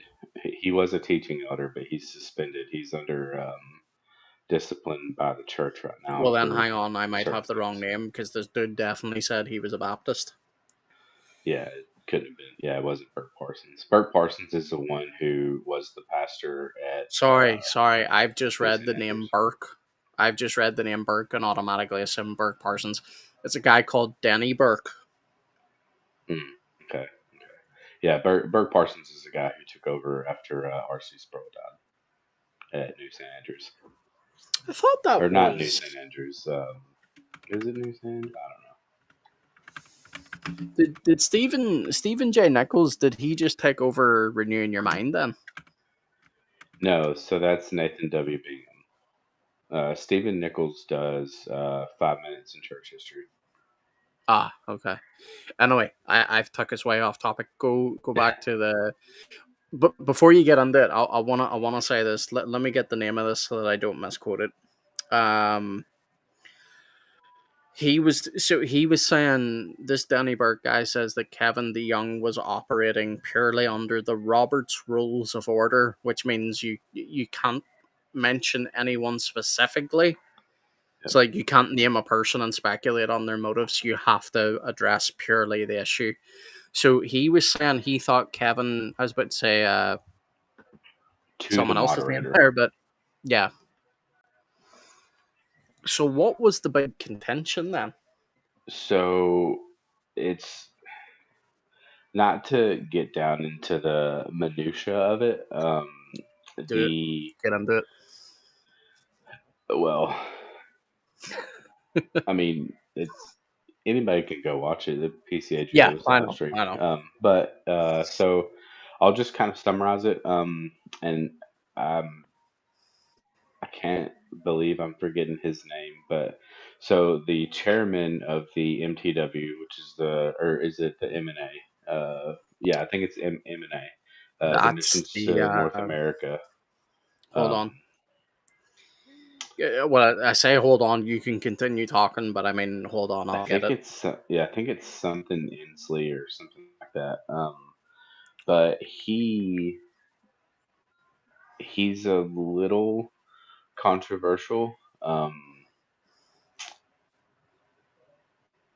I'm trying not to use YouTube buzzwords here. Yeah, I With know. skin tone issues. Yeah, yeah, yeah. Yeah. But That's not so much a big deal as long as you know don't say anything. well, I didn't want to say the R word. I'm not sure if that's on the list or not.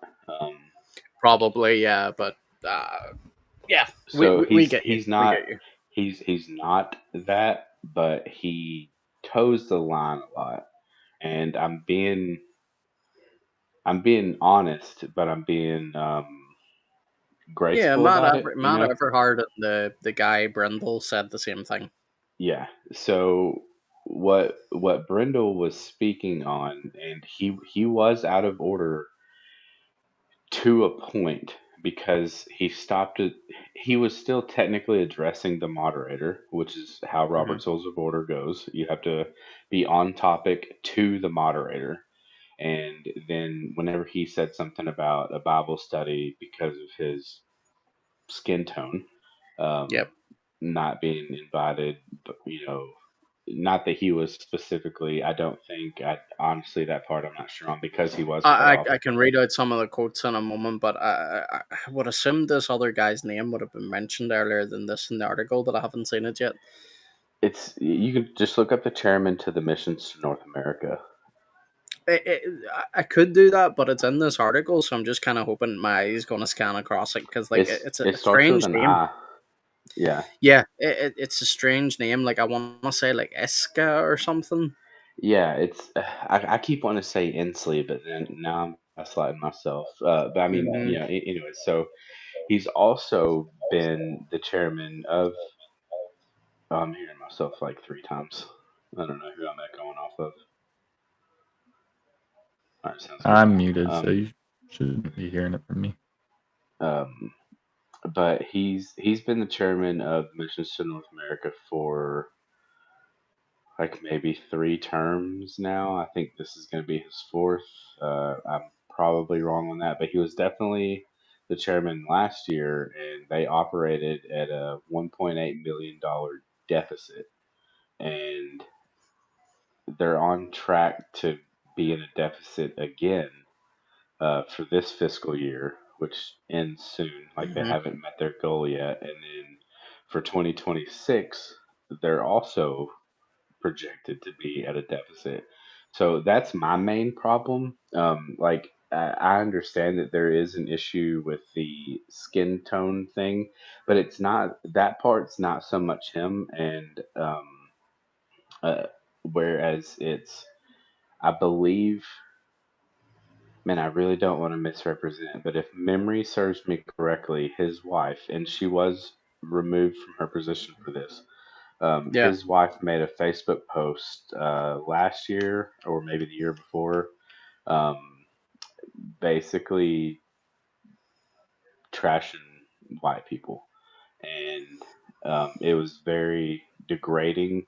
Nobody liked it. Yeah, from what this article says here is they had like affinity groups that were, you know, a certain skin color only, Yep, um, yep, and it wasn't white. yep. So Yeah, it was everything but. So you um, and that's what oh, I've already forgot his name. The guy that Matt Everhart interviewed today. Brindle. Brendel. That's what he was speaking to when he got cut off. But Kevin DeYoung So sorry, didn't not technically to do cut you off anything track. wrong. Yeah, sorry, I didn't want to cut your line of thinking. I just wanted to add in the guy we're talking about, the leader. His name is Erwin Entz or Entz, however it's pronounced, but Yeah, INCE. yeah. Um, so it's man, was it his wife that made that post, or he said something to it, but nobody tried to. If it was his wife, and again, I'm only saying if because I'm not sure if I'm remembering correctly. Um, Yeah. but I think that it was, and he didn't discipline her, and in fact, he encouraged it, which obviously rubbed a lot of people the wrong way. So not only Hmm. is has he been operating a major ministry of the PCA in a deficit for Definitely 1 year, going on 2, probably going to be another third. Like that's my main problem is that Yeah, because all presbyteries, like we all give money to it. So like every Sunday whenever I tithe, that money isn't only for my portion of it church. goes. Yeah, some of it goes to the different ministries, the missions to North America, missions to the world, things like that. To the presbytery for their, to fund them, and also to the church.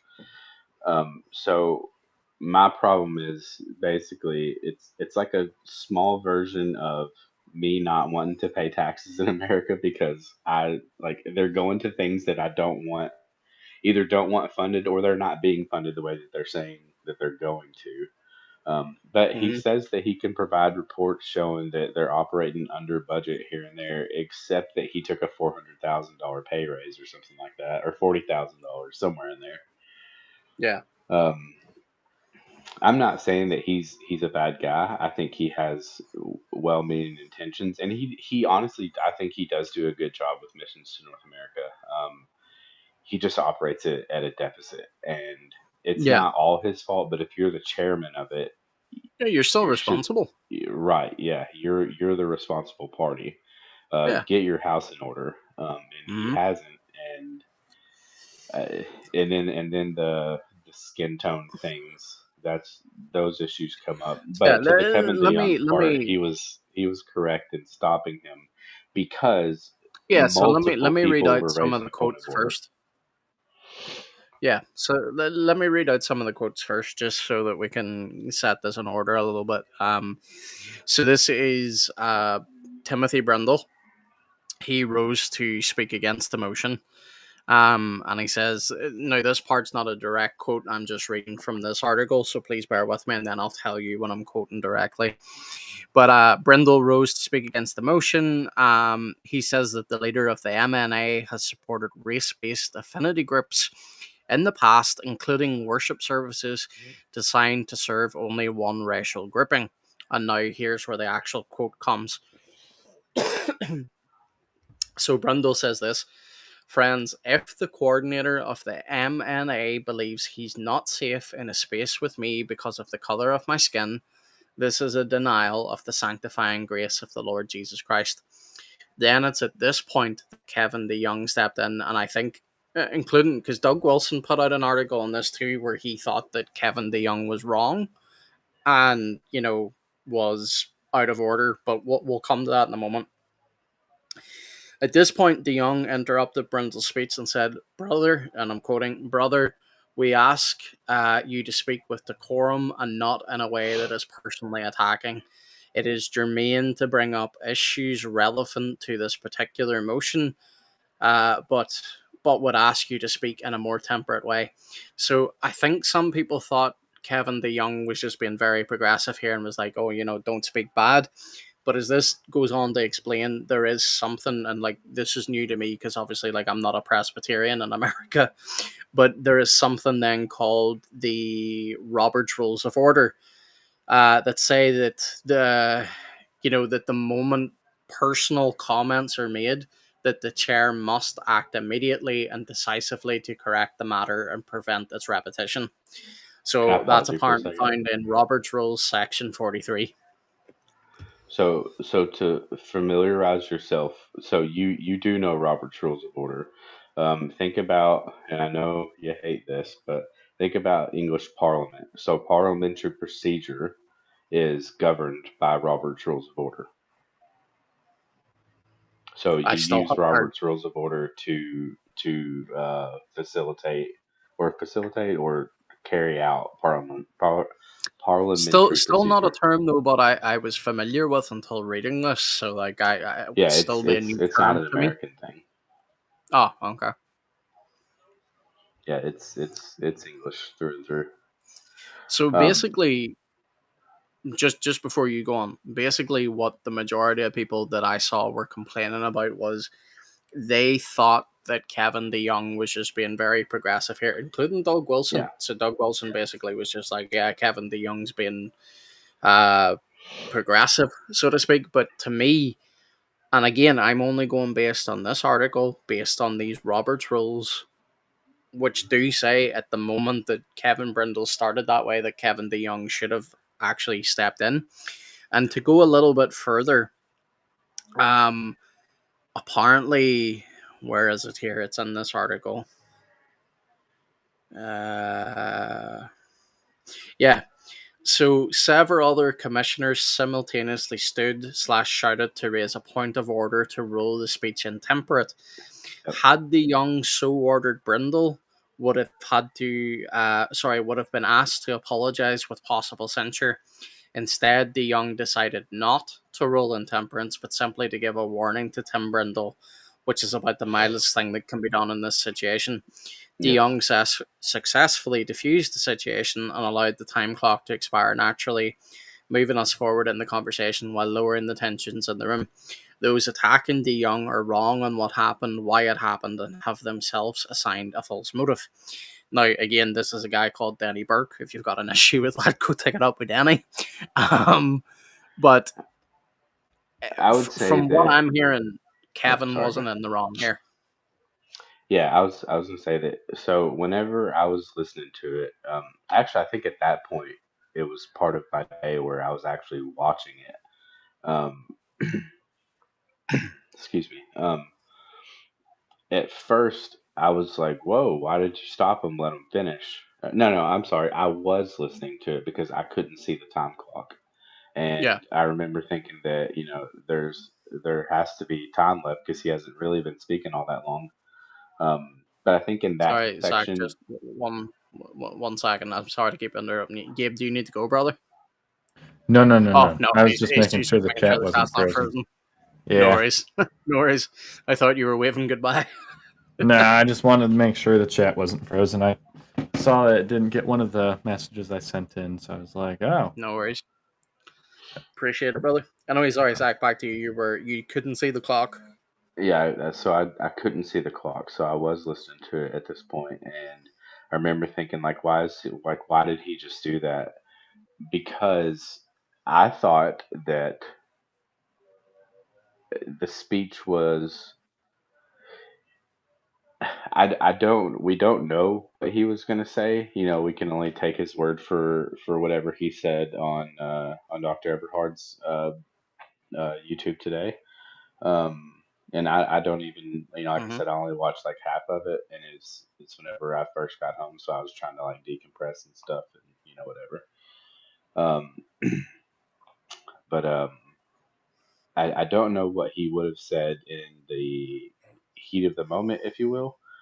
Um, Yeah. but it did seem like had he kept going, maybe not on his part, but on the part of others, it would have turned into like a brawl kind of thing, like a vocal Yeah. brawl. Verbal brawl. And Yeah. then, yeah, it would have just completely derailed anything that was trying to be done. Now that's looking at it, with hindsight being 2020. Um, but at the time, I was like, "Nah, man, you should have let him keep going because he was telling the truth. He said nothing incorrect. He said nothing that was a lie.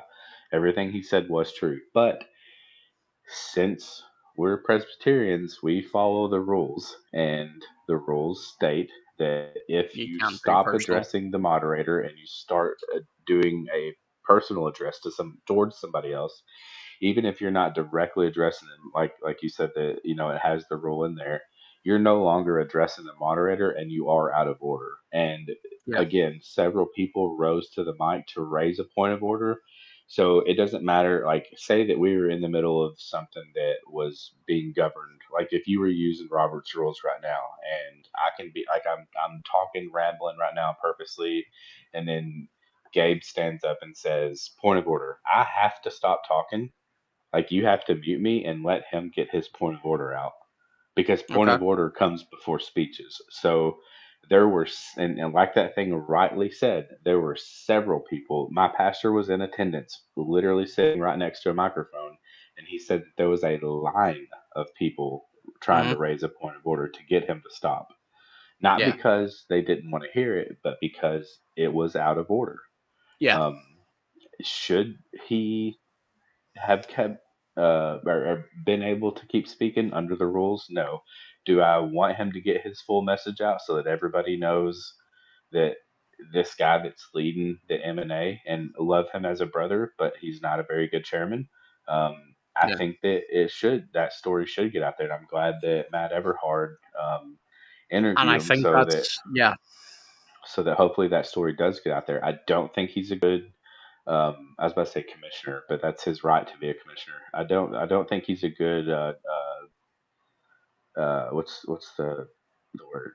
I don't think he's a good chairman, and Hmm. he's been operating under a deficit for what's most likely going to be 3 straight years that I can think of.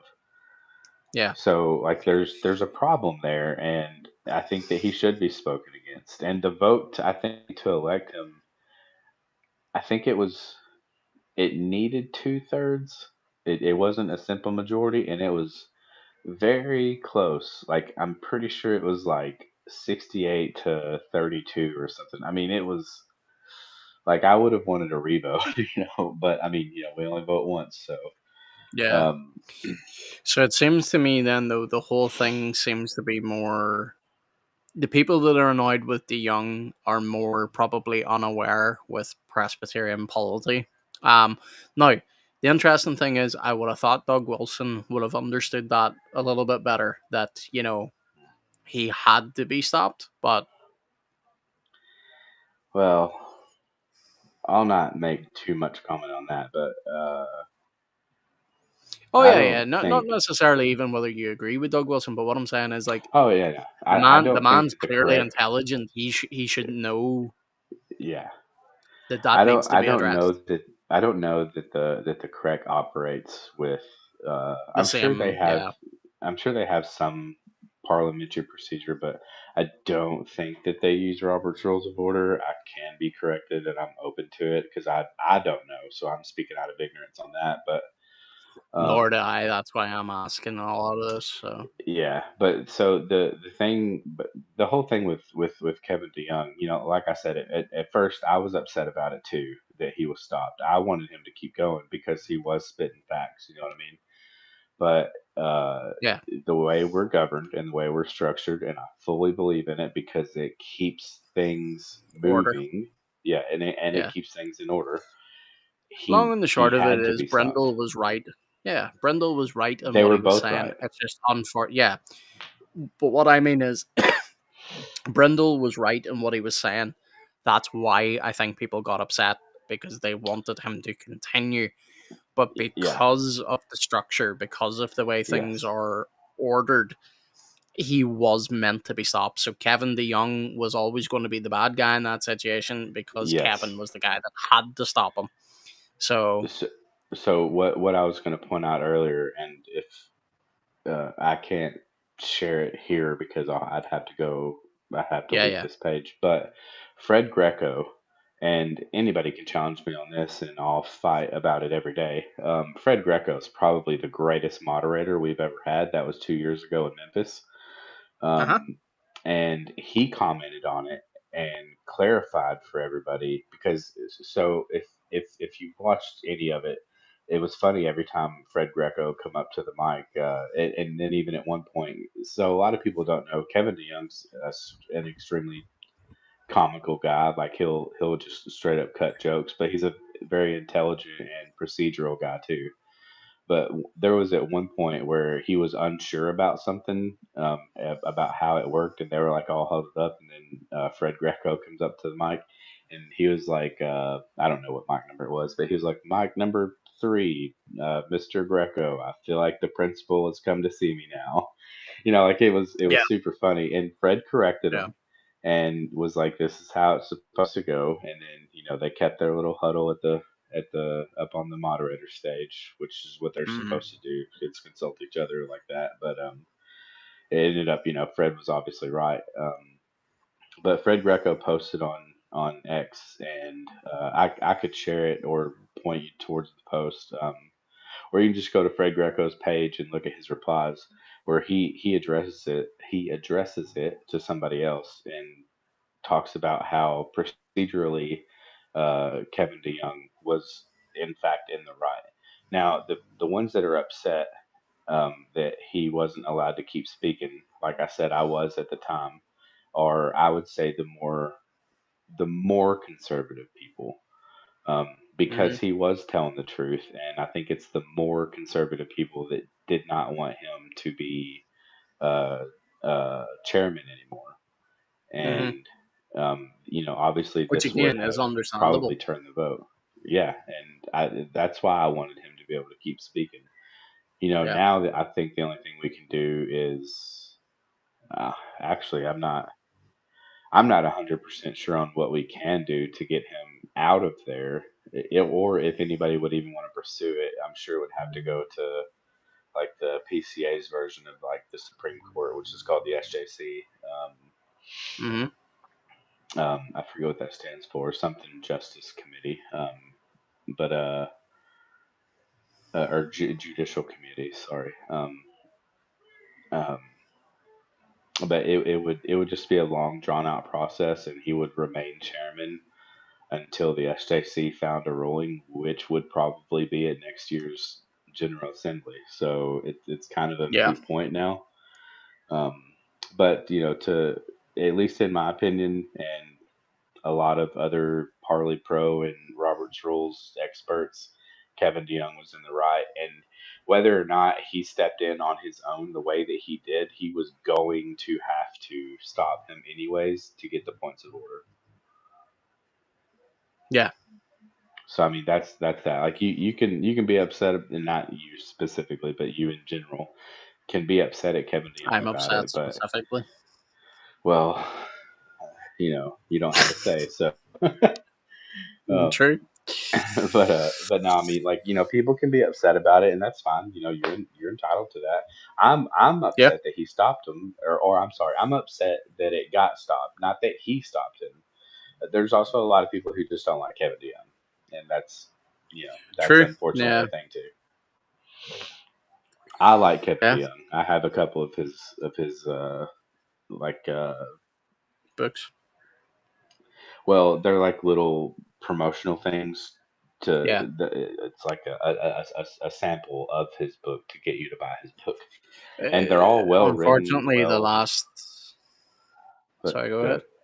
good. I was gonna I was say going to. they're all well written, and yeah, there's a little delay. I'm sorry, but they're all It's all all right. well written, well laid out, and he's a very intelligent guy. He's a professor at a seminary that doesn't really carry too much weight anymore, but he's a good professor. Yeah. Very intelligent guy. There's just like everybody else, there's going to be people that don't like him, and Hmm. anything that he does he's the villain. Yeah. Well, it's a role I would not fancy. Like, it's like the amount of stuff that he would need to keep in his head to even keep that whole thing running is ridiculous. So, Yeah. but Gabe, any thoughts for us, or would you rather not? I tend to stay out of the interdenominational disputes and Hmm. stuff. But I was wondering, Layman, are you? So I understand you're not. Obviously, you're not PCA or PCUSA, as those are American denominations. Are you like a Presbyterian in Ireland, or like? So that there's PC. I know that there's one called. I think it's literally called Presbyterian Church in Ireland. So Presbyterian, yeah, PC. Presbyterian Church in II. Ireland. I am not currently in a Presbyterian church. Okay. I am intending to go to one because it's one of the, like, out of my options, and I'm like, I want to be careful with what I say here because, like, I don't Yeah, want to dox obviously. myself. Yep. Out of my options, the church that I am wishing to attend, like, I've been there a couple of times as a visitor. Um, but yeah, the church I am wishing to attend is a Reformed Presbyterian. Okay. So yeah, I was gonna say I wasn't sure if there were multiple like how many Presbyterian churches there are. I know there's a in the lot of, United States we have a lot of like denominations that split into a ton of them. Like there's like 8 different Lutheranisms here, 20 different Presbyterianisms, 1,000 different Baptist. Not literally, I'm being dramatic. yeah. They Oh, all there's a fall under the thousand You're different gonna same. you're Baptists. They all fall under the same denominational umbrella, but they just are all in like slightly different forms of communion with one another. So I guess I So was just go ahead. Sorry. no, I was going to say over here we have and I don't just mean my particular location, like I mean like my country in general. Mhm. We have um we have Baptists, obviously. We have Mhm. Presbyterians. We've got Reformed Presbyterians. Beyond that, you do get other smaller denominations. It's rare to see them. You will see a few other things, like obviously we've got like Anglicans. We've got not as many Lutheran churches, but we do have them. Um, Yeah, Lutherans are kind of not that part of Europe. yeah, yeah, but we do have them. Um, we even now have a. No, I'll not say where because that might locate me a little bit, but within my country, there Mhm. there is now a Eastern Orthodox church. There's probably more than one, but this one's a pretty big one from what I've heard. Um, and then obviously there's plenty of like Roman Catholic chapels and stuff around. And then outside of Christianity, we've got a Mormon temple very close to me. It's about 14 miles away. Apologies if you can hear my dog snoring in the background. He's like a tractor. Um, yeah, we've got quite a collection of things over here, but probably not as much as what America would have, diversity wise. Yeah, that is one of the nice things about the States. Here in the States, it's a luxury a lot of, especially during like the immediate time after the Reformation. You kind of just a lot of people literally would get up, pack up everything, and move to a completely different country in a Oops. completely different part of the world to be with their church. And here in the States, we don't really have to do that. Luckily, we have Yeah, just about any denomination anywhere. on your Like street corner. if Yeah. if I want to go Roman Catholic, Eastern Orthodox, Presbyterian, Baptist, Mm-hmm. Anglican, there are so many options. Like there is honestly no Yeah. excuse here in the United States not to be going to church. You can't be like, oh, I disagree with their theology, which is a bad reason not to go to church, by the way. You're Mm-hmm. still commanded to go to church. Um, but it's just one of those things where that's just it's one of those things where I've recognized as an American or as a person in the United States, to be more specific. Yes. I have that luxury, and I was just kind of curious what it was like in other countries where, they've obviously been massively dominated by one specific denomination. Like here in Yeah. the States, we have Puritans kind of were the ones who really built the United States. Mm-hmm. Obviously, now that's just kind of led to Baptists and a lot of other Reformed churches. That's why Reformed theology is so big everywhere. Is it's largely I don't want to accredit America for Reformed theology's massive massive growth and its massive population, because that also goes to like the UK and much of Europe too. Yeah. But Mm-hmm. it's just one of those things Yeah. I've noticed as an American. Obviously, yeah. Like the UK, like the mainland UK, would probably have even more than what I have here. Um, so like obviously, like Ollie's church, for example, like they're non-denominational, but they would lean very reformed in how they try to structure themselves, but they are their own entity, if that makes sense. Okay. So yeah, we do get variation, but like in my little neck of the woods, you're probably looking at Baptist, Presbyterians, and Roman Catholics as probably your main bunch. So, All right. Interesting. but anyway, Coolies. we have hit the 2 hour mark. I am still happy to go for a little while because I am waiting on a call. So I can still go for a little while if you guys are up for it. But I'm up right now. I'm just going in and making some tweaks, grabbing links and stuff so I can fill out my sounds good. sources nicely and everything Hmm. nice and organized on here. What about you, Zach? You holding up all right? Yeah, I'm good. Sweet. Are you guys not needing any refreshments or anything? Like I'm over here sipping on the old Diet Coke. Oh no, I I had just tea. I'm good. I just finished a cup of coffee and I have a whole jug of water next to me with some salt. Nice. Nice. Nice. Well, here, you guys can let me know how you feel about this. Like, obviously, in the future, I plan on bringing up a lot more guests so we can have a panel. But how would you guys feel about potentially not a debate, but how would you guys feel about having interdenominational doctrinal discussions? I'm down. I do it every now and again with a lot Hmm. of different private conversations, so I'm down to do that.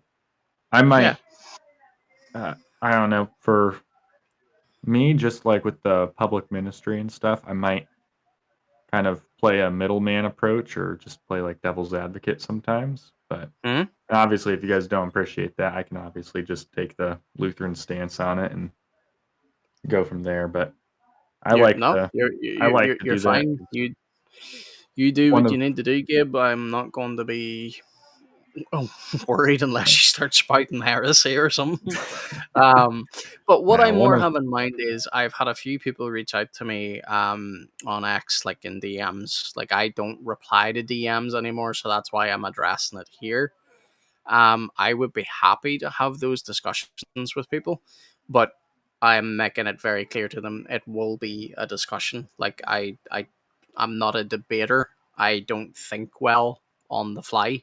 I can on most topics, but I would prefer to just sit down and talk the way we are right now. And if there is objections or if there is, things that would need to be discussed, I prefer the more calm, just sitting, sort of talking, hearing the other person out, and then being like, okay, how would that work? Looking at this or whatever. So, Yeah, especially if it's from people that like we know, like not to say like just limited to us three, but since we're the three that's here right now, like let's say that we were having one, like we're all friends, so like we wouldn't, yeah. I wouldn't be trying to tear Gabe's throat out about something. You know what I mean? Like, Hmm.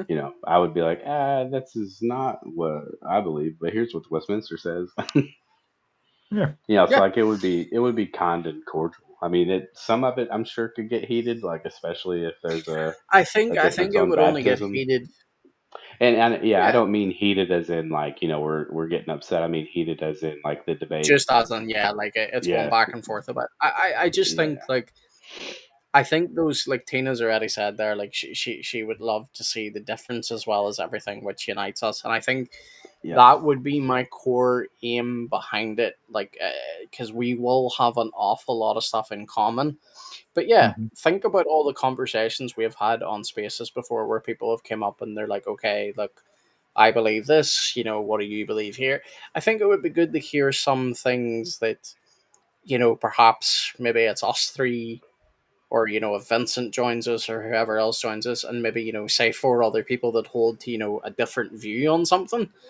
I think it would be interesting to sit down, hear it out, talk about it, and I think it would promote pretty good discussion as well. Because like you see those types of things, like Gabe, you probably watch similar YouTube things to me, but like those panels always like I always find them edifying because I come away going, okay, I learned something that I didn't know that group believed, or so. Yeah, no, I Yeah, mean, I would. Oh, sorry. I Go ahead. think that you'll find a lot. One of the things kind of beneficial is how much we actually all do kind of share with each other. Because I Mm-hmm. know, for example, and I'm not saying this just because it's like a big common thing, but like everyone jabs Calvinists for their soteriology, right? Everyone's like, "Oh, you guys are fatalistic, determinists. You guys don't believe in free will. You get yada yada yada." Everyone goes after Calvinists for that, and it's one of those things. The more I have just kind of read Luther's work, especially with just Luther, he is blunt about it. I don't think Mm-hmm. we really like. we obviously would have slight differences. Like we would be single. What's the word? Single and double predestination. Yeah, we would be single. There's another word there for it, but we would be single predestination. You guys would be double predestination. Generally speaking, there are some. Yeah, single. good catch. I was going to say, generally speaking, yes, there are some Reformed folk that hold to single. Mm-hmm. But I mean, and again, that's sorry, like the big thing for Reformed that people are like, oh yeah, this is like the Reformed. This is why Reformed guys are big meanies. I'm like, I literally read the same statement in my confessions all the time. I am right now reading Martin Luther. Actually, is this Martin Luther? Hold on, let me double check. Yes, I'm reading Martin Luther on the Babylonian captivity of the church right now. And I lost my spot, so I won't be able to read it exactly. But he's basically talking about the sovereignty of God and how we have no authority or no place in our salvation. It is solely God who has that authority over us. Yep. I do also have some of Calvin's stuff up, but that is for another topic. Yeah, I did this as kind of a misplacing.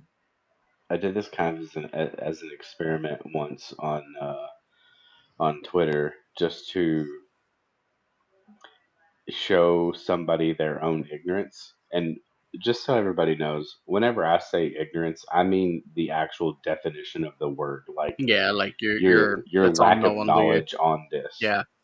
Not that somebody is ignorant, I'm not calling them ignorant. I'm saying that they are ignorant on such and such, whatever. So to show somebody their ignorance, they were trying to debate Calvinism on Twitter like it was going to solve all their issues. And that's, first of all, that's the stupidest thing to do for just about anybody, to debate against it on Twitter. Like, you're not going to solve anything. You're just going to make enemies and divide. Yeah. But I put up, so I even forget what the topic was, and I forget what the quote is. I would have to go search forever in my replies to see it.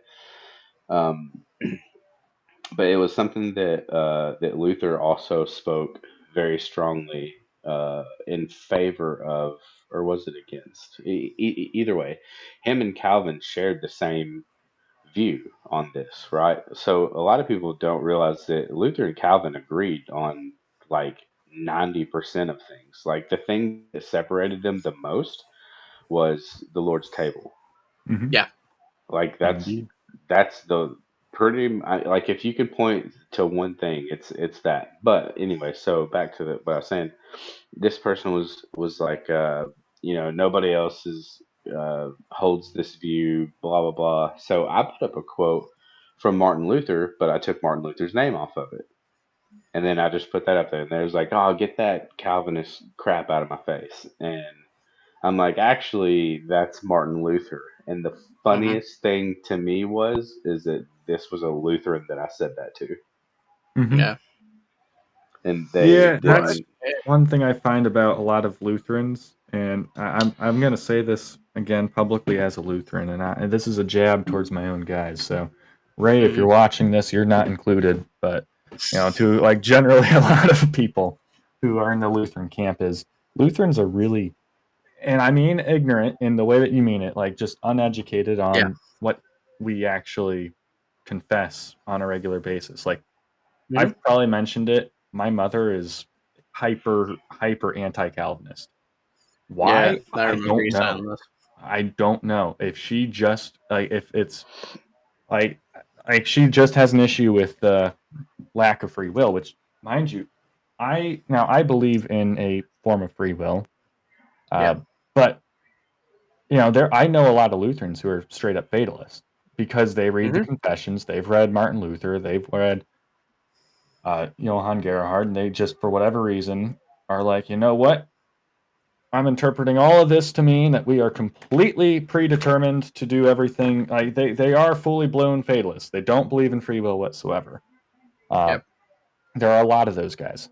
But most, I find just most Lutherans don't know what are in our confessions. And again, it's because our guys are all sourcing from the same guys.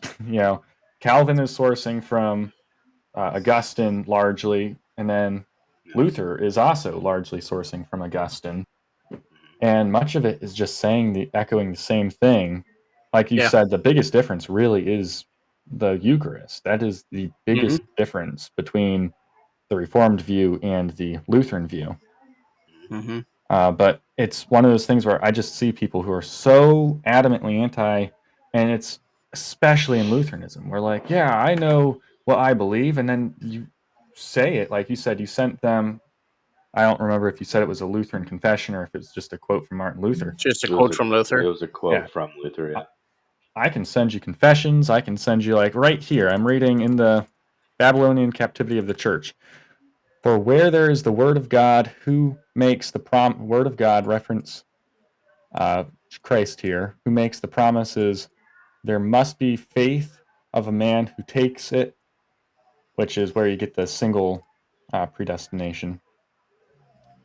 It is plain, therefore, that the first steps of salvation is faith, which clings to the word of the promise made by God, who without any effort on our own part, in free and unmerited mercy, makes a beginning and offers us to the word of his promise. That is literally straight up like if I sent that to a sorry if I misread that also, but if I sent that to a Reformed guy, he'd be like, amen. Yeah, I have no issue with that. I literally just said it, amen. Yep. There you go. And to put the exact quote in the chat, there's the exact quote. Just I'll while put you're it in doing the that, X-chat too. This is what I think is important, because similar to what you just said here, and Zach has said something very similar as well. Oh, it's too big for YouTube. Whatever group you're part of, and I know people don't like that because they'll be like, oh, I don't like labels, I don't like whatever. Labels are not inherently bad. Labels just tell you succinctly what someone is, what they believe roughly. So they're not inherently bad. But here's the thing. I am a firm believer, and I need to be better at this, but it is something that I do try to do, is I will hold my own group, my own crowd more accountable than I will someone else. Absolutely. So I think it's important because, like, the same way, Gabe, you mentioned a while ago, here's what I would say about Reformed believers at times. We are so prone to being head knowledge people that we can come off as very cold, callous, and heartless. And it's a shame because, like, your theology should shape how, your heart and your actions move. And don't get me wrong, I'm not saying all Reformed people are like that. I'm just saying, unfortunately, online, because like Zach already said, debating Calvinism or whatever online, it's not very fruitful, because like it's highly unlikely you're going to change someone's mind. But Gabe, let me pop this up on the screen just so people can see this a little bit better. Yeah. See, this is one good thing about it. Yeah, I was going to say my article real quick. Go for it. This is one of the things though that I like about this software is it will, now I'm sure there probably is a limit, but it was able to put the full code up. A few, like, I know StreamYard cuts comments off after like a certain length. Yeah, that's also, from what I've seen, a lot of how various accounts format it, like how it has my profile picture and then underneath that it has my username. But on like StreamYard, it'll just put it all in one giant bubble with one picture. And then that takes up a massive amount of space that you have to work with. So then it kind of has to cut it off. Whereas this, you get more space because, well, things are a little bit more separate and modular. Yeah, I like it. I'm a fan of it. But going back to what I was saying though, but like that's we have had how many times, like, guys, like in an audience, if you're watching and maybe it's your first time watching us or whatever, that's fine, welcome. But like, we have had this conversation so many times, but like, think, and I'm not even going to name the name, but think of accounts out there, their entire ministry is known more for being anti-Calvinist than it Mhm. is for actually sharing the gospel. I mean, I'll name the Like name. I wouldn't even. It's not that I Hmm. don't want to name the name, but like I just It's don't not even worth want to get. getting into them and giving them a platform right now. No, yeah, well, they're not going to get a platform with me, but even still, um, it's just I get it. These are things that believers are going to either agree or disagree on, but like to make it such a dividing issue that it becomes your entire ministry. Ah, like people ask me, like, we actually today we kind of got into this on the stream a little bit with Tim. And I didn't say it there, but I'm going to say it here. Is I am obviously reformed, um, but I have not called myself a Calvinist in years for multiple reasons. One, I would prefer to be known as a Christian. I would prefer to be knowing as belonging to Christ. Secondly, the moment you say Calvinism, walls go up, ears get plugged, game over.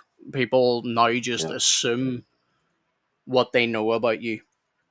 And like I've had people say to me before, oh, oh, you're a Calvinist, you believe whatever, whatever, and they go on to pronounce the most non-Calvinist theology that you've ever heard. So like, I can't even think of some examples right now, but they'll say something stupid like, "Oh, you believe that we're all puppets, that God's just wrote it all, and you just walk along." And it's like, who has been teaching you about Reformed theology? Because like that is not what we believe.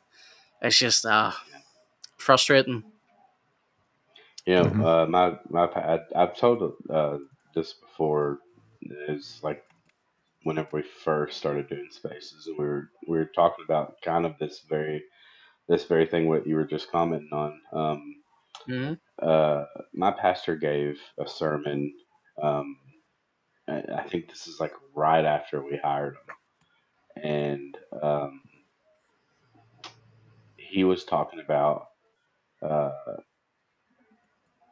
I can't. This is terrible of me, but I can't remember exactly what he was talking about before because this next part like struck me straight in the face.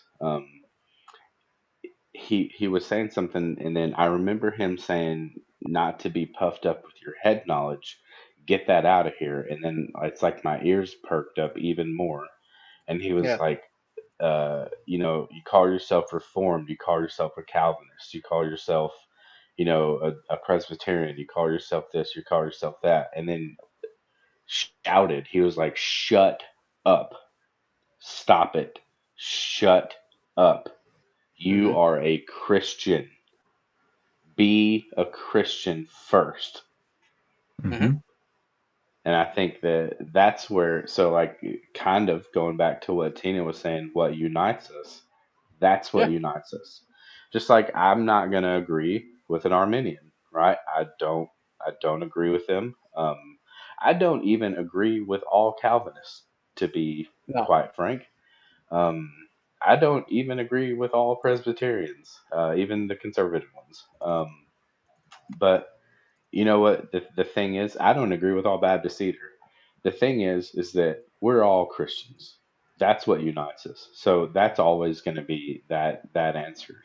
The things Yeah. that divide us are a plethora of things, but the thing that unites us is the most important thing, and it's always the same thing, and that's our Lord and Savior Jesus Christ. Amen, man. Yeah. Amen. Yeah.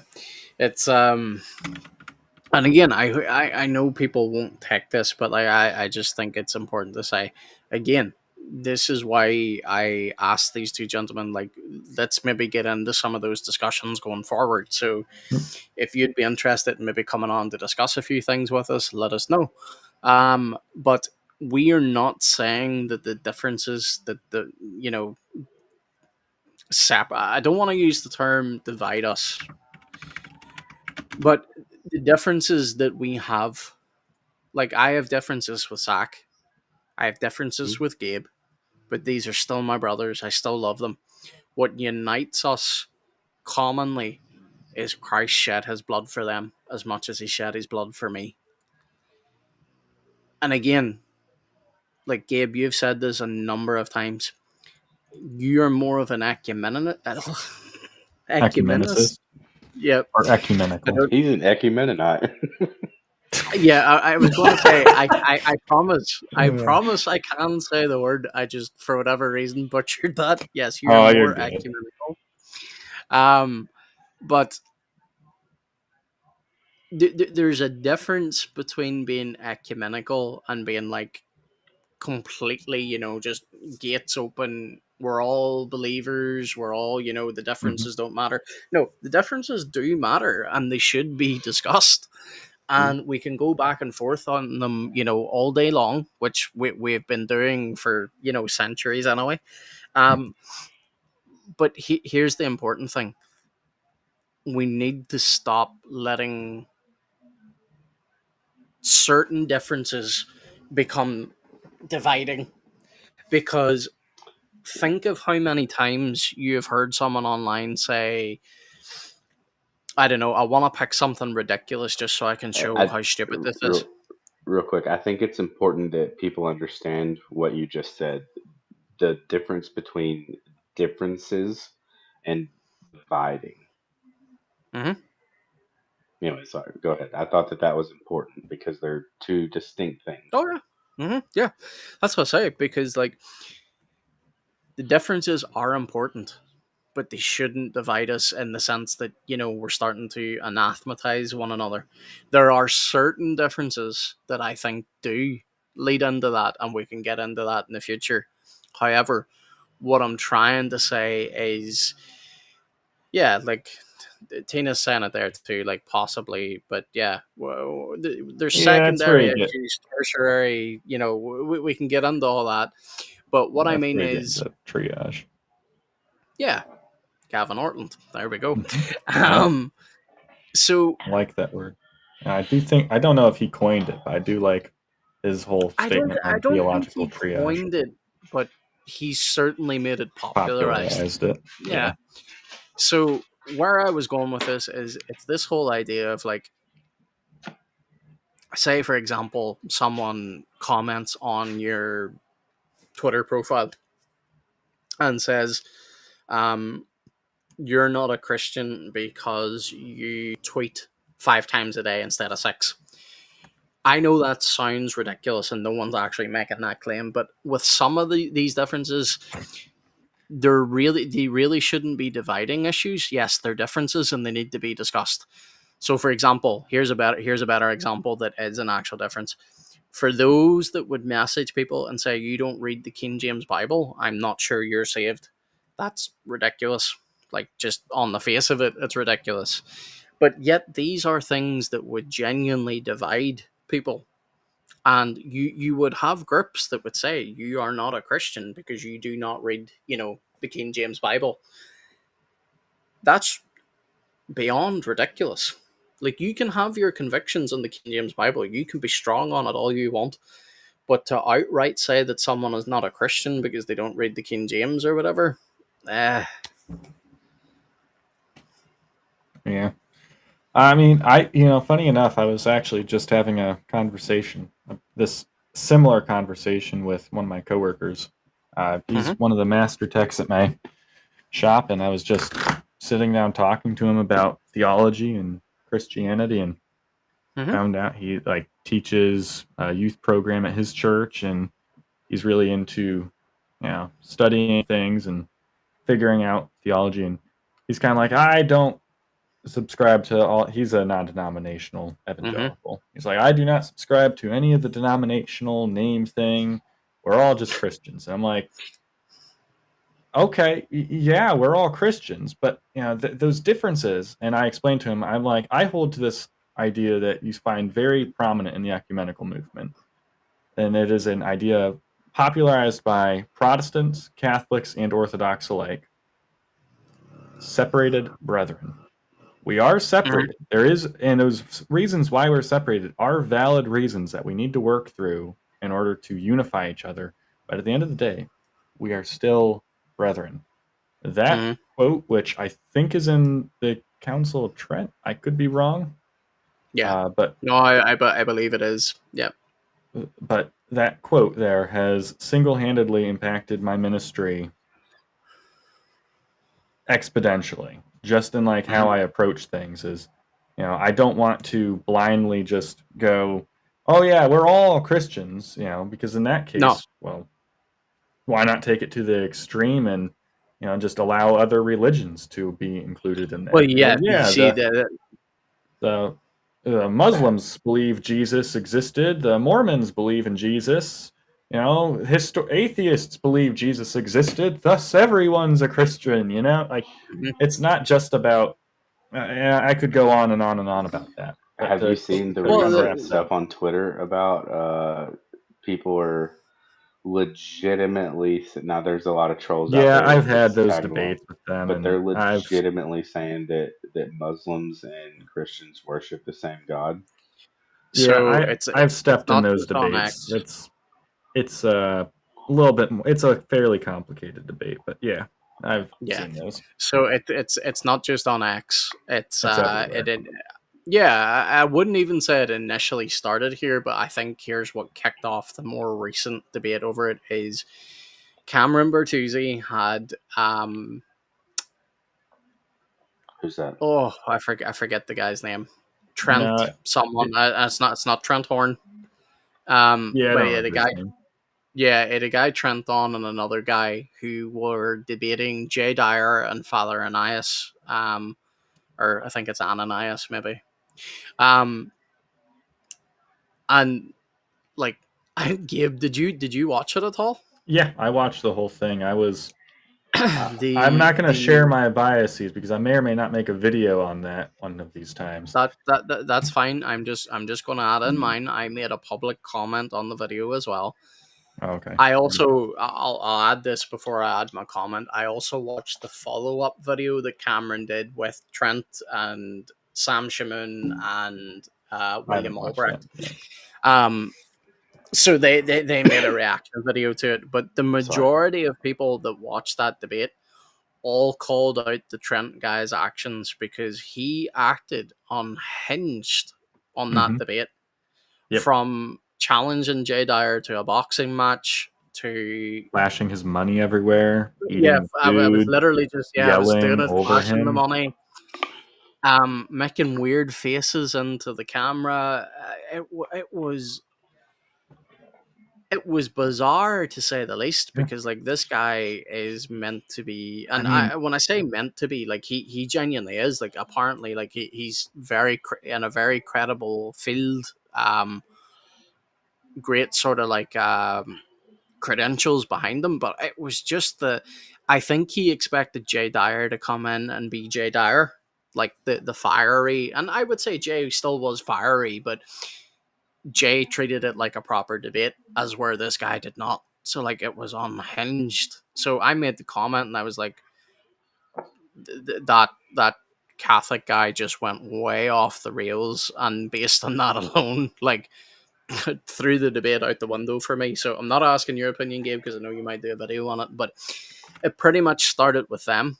But whenever I say it started with them, it obviously didn't, because like in official Roman Catholic my mind is blanking so much today, but like within their catechism and stuff, like it would talk about how Muslims and Christians worship the same God. I don't hold that. I firmly disagree with that, and I understood all the points they were making, that you can have the same referent without applying the same things, but fundamentally Christians do not worship the same God as Muslims. Now maybe Gabe disagrees. I don't know. I'm not asking his opinion. I agree, but I've stepped into a handful of debates where guys were debating this. They were like, I didn't get to step into one, but I kind of wish I had, but I didn't get to. And I try to, again, meet the middle ground with kind of rationalizing the Catholic perspective or the hyper-natural theological perspective. Yeah. So that other guys can at minimum see where they're actually coming from. Because I think a lot of guys they just hear, you're saying that the Lord and the Islamic Allah are the same thing, and they think they're like that's blasphemy. That is literally blasphemy. And then they Yeah. just start screaming blasphemy across the table when what I like to do is I like to be like, okay, wait. There is something more in here. And it's like I have Yeah. entire message logs where I've been telling dudes, you guys are just talking around each other right now. Ask more questions, figure out what the other person is actually trying to convey right now. And so I would enter into the debate and I would be like, all right, is this what you actually believe versus what this guy is probably thinking you are? So I think that Yeah. that's why I say it's complicated. So obviously I'm going to I openly say I would not say the statement that Christians and Muslims worship the same God. That is just, I think it's just flat out false. Yeah. But I can understand where they are coming from, and I think that there is a little bit of nuance there that people need to recognize. There definitely is nuance. That's why I agree with what you said, because here's something that I think is a lost art. The idea of if I'm able to see where you're coming from, Gabe. So like say you took the opposite position. Mhm. The idea of me sitting here and saying, Gabe, I can see where you get that, but I firmly disagree, and here's why. A lot of people would immediately go, he conceded ground, game over type of thing. They think just because I can see where your argument is coming from, that somehow means I'm conceding ground. It doesn't. It means I can see where you're coming from, but I disagree. So here's an example that actually happened today, and it was a very good encounter. That this guy actually responded to me very pleasantly, which was nice. And it turns out like he simply made a typo, and we got past it. So anyway, long story short, most people get tripped up whenever we talk about the fact. So if I bring up now, Gabe, and I say to you that Jesus is a divine person, you would agree, right? Yeah. Right. The problem with that is most people don't hear what we're saying. They don't hear that we're talking about Jesus in a different category. Because whenever you say to someone Jesus is a divine person, not a human person, they think you are saying Jesus was not a human being. Mm-hmm. But the problem is we are using person in a different category from how we would use the term human. So human and person are not synonymous. Yep. And I think that's one of those, like, that's an example of one of those debates where people just jump in and they hear almost what you're not saying. So, like, if I said Jesus is not a human person, he's a divine person, people think, oh, he's denying Jesus is human. But they're not realizing, they're not listening to the nuance of what you're saying. So, whenever we confess that our God is three distinct persons in one being, notice how we're using the term person. Mm-hmm. So it's so the Son in this case is the divine person that you're talking about. He took on a human nature, but unfortunately, people hear that and go, you're denying that Jesus was truly human." No, we're talking past each other. We're in two different categories, and it's always one for me that I wish people weren't so reactive with things like that, because more often than not, if people would just give you a moment to explain what you're trying to explain, but like what you were saying with the whole nuance thing, people just hear that, oh, wait a minute, he just said Jesus is divine, not a human. They think you're denying the hypostatic union. They think you're denying the fact that Jesus is truly a human being. But that's not what we're saying. It's a different category of how the word person has been used in this instance. Yep. That is definitely one of those topics that people tend to get tripped up on, especially when you bring up, like, when Nestorianism gets popular again, because Nestorianism comes in its little waves every so often on what X. the topic was over, funny enough. Oh, okay. Yeah, but no, I've seen people do that where they go, where they will say, no, Jesus was both man and God, right? And they're not wrong. I mean, they're not wrong. Oh, he was a you're man, correct. but he is a divine person because he, it's a large topic to get into, but it is. But the simplest way to put it is, whenever we're using person in this instance, you're referring to the fact that Jesus, so the Son of God, eternally has always existed as God. That's his personhood. So he is God. His humanity has not always existed. So he's not a, you can't say, and now listen to what I'm saying, folks, before you jump down my throat. In this category, in this instance, you cannot say Jesus is a human person, because he's actually a divine person. Then whenever you move categories, so you're no longer talking about, you know, the personhood of God. So you've got Father, Son, Holy Spirit. Then whenever you move into talking about Jesus in the hypostatic union, he has two natures, human and divine. But the human nature was added to his divinity. They don't mingle, they don't co-mix. And that's what trips a lot of people up, because they think that you're saying, okay, Jesus wasn't truly human. That's not what we're saying. He was truly human, and it's important to confess that. Also, here's another thing, and you guys can jump in anytime you want. I don't know if Zach's still here. I think he's still here, but I think he's doing something. Yeah. This is a little bit nitpicky on my end, but I had someone recently ask me, why do I always say Jesus is truly God, truly man, versus fully human, fully God? I got this from R.C. Sproul, and I'm sure R.C. Sproul is not the first person that, you know, talked about this or whatever. I personally just don't, and this is just a personal preference thing, I personally don't like saying Jesus is fully God, fully man, because I think in people's minds they now think of like a glass being filled, fully with God and fully with man. Is that making sense? Yeah, I get what you're saying. Yeah. Yeah, So like I it think the just term causes fully. confusion. Sorry. It's like, so like whenever he talked about that, he was talking about how if you say that he's fully God and fully human, that would cause confusion. Whereas saying Yes, truly exactly. Because God it, and yeah, truly human, it yeah, clarifies. because it makes people think of, like, say for example, like people might look at this and go, "You're using a horrible analogy," but this is what it makes some people think of. They think whenever they say fully God, fully man, some people picture like a mixture sort of thing, like, oh, here's fully God, here's fully man.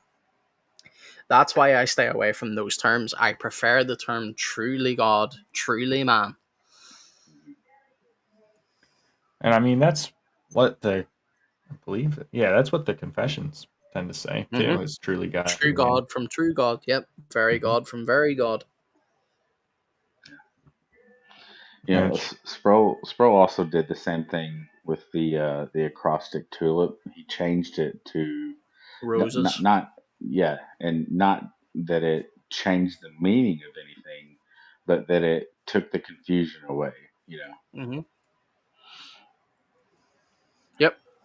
That's why I say, like, some people might be listening and going, oh, okay, that's incredibly nitpicky. I'm not saying you're wrong for saying fully God, fully man. You're not.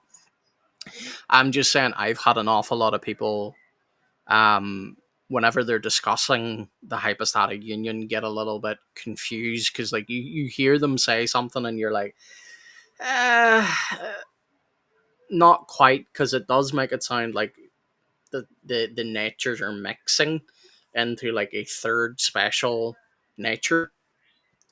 We don't confess that. Like the confessions don't confess that. The natures neither mix nor are confused. One doesn't outweigh the other.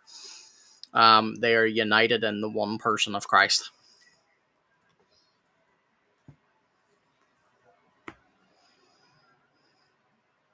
Did I lose you guys? No, you didn't lose us. Sorry, I'm in a stare down with my bird right now. She's trying to do some stuff. She knows what she's doing too. It's the best part. Yeah. She has What this you little doing? strategy of getting attention from me. She starts playing with this. It's not even a toy in her cage. It's just a little thing on the side of her cage. The moment I look away from her, she's gonna start playing with it again. Mm-hmm. Here, I'll look away from her. Maybe you guys will be able to hear it. but it's just a little lock on her cage, and she just spins the thing around over and over and over again. And I'll be honest, I don't normally mind bird cage toys and bird bells and hearing paper and scratching noises. Like, that doesn't bother me.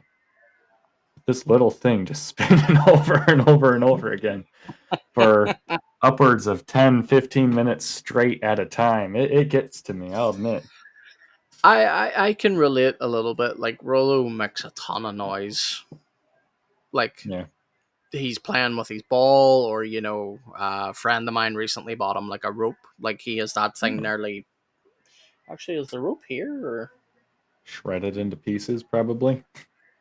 well, he shredded his old one that he had years ago, but I actually don't know if he has the rope. Anyway, he has a rope toy. That's not what I'm trying to say. He makes a ton of noise that does not bother me, but Rollo does this thing, and I see people post about it on, you know, social media too. Like, I think all dogs technically do it, but for whatever reason, in the middle of the night, and I'm talking small hours, Rollo just decides that he needs to start grooming himself and licking his paws. But it's like it does not end. It goes on constantly to where you do have to get up and tap him and kind of like almost make his brain go, whoa, what was that type of thing? Because like he gets so obsessive that he like I've posted this before. Like, Rollo has licked himself to having an injury on his paw. Like, he doesn't have it now, thankfully, but like he has licked himself raw before. Because he does have a bit of an obsessive nature about him. But that noise in particular, oh, it is so annoying. Isn't that supposed to mean that like they have some kind of deficiency in something? Normally, but Rollo's been to the vet with that. Rollo just really does have like an obsessive personality. So like once he starts grooming just his himself, thing, like yeah. Because initially we did think that like we did the whole you know, dipping his paws and like salt water and stuff like that. But like the vet checked them out because I was worried about the first time he did it because he left himself with a bald spot. And I had to start applying like an ointment that they give me to him, you know, and like wrapping his paw up, which he hated. Because nearly every day I had to replace the bandage because like he tore it apart when I wasn't looking. But the vet looked at it and was like, there's no irritation. Like, yes, there's irritation where he's caused it, but like there's no because like some dogs can be prone to like warts and stuff. Or sorry, not warts, cysts. I meant to say. But yeah, no, the vet was like, look, to be honest, I think your dog just gets into a very obsessive nature, and it's true. Like if I was to film him, he gets locked in. All right. Well, but anyway, we heard the bird in the background there, Gabe. Ah, sweet. Yeah, I'll admit I did glance at her a few times, but yeah, no, I think it's just a giant attention grabbing tactic. She just wants me to go pick her up right now. Well, it sounded like you were about to clock off there, Gabe, so I probably will clock off because we're nearing the 3-hour mark. Thank you to everyone that is currently watching. We do appreciate you guys. Thank you for all that have commented. Thank you, guys. And yeah, before we do go, I'm sure we'll be around for another minute or two yet, unless Gabe does need to go, but me and Zach might stay on if Zach's fine. Do comment and let us know like if there's any topics you want us to touch on in the future or whatever. So yeah. Yeah, I'm up for any topics. Well, within reason. There's certain things I'm not going to touch because, like, I'm probably not going to know anything about it. Nothing too divisive. That, or like, don't be like choosing something like quantum mechanics or something because I'm just going to hold my hands up and be like, I know nothing. Oh, yeah. I figured that we were mainly referring to like the theology, Christian philosophy, sphere type of thing. Oh yeah. But you never know. Someone might be like, we can bring up the topic that me and my leader got in it about with everybody else, huh?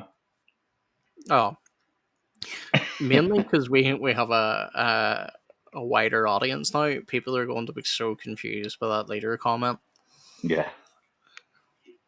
Shocking. No, I Shocking. think I know. Okay, I was gonna say I think it's I just Jack, right? don't want to throw names out. Yeah, I wasn't gonna throw Yeah. whole Well, names, especially out there. speaking of him, I will not reveal who it is yet, but he would be someone I would be interested in interviewing too. Yeah.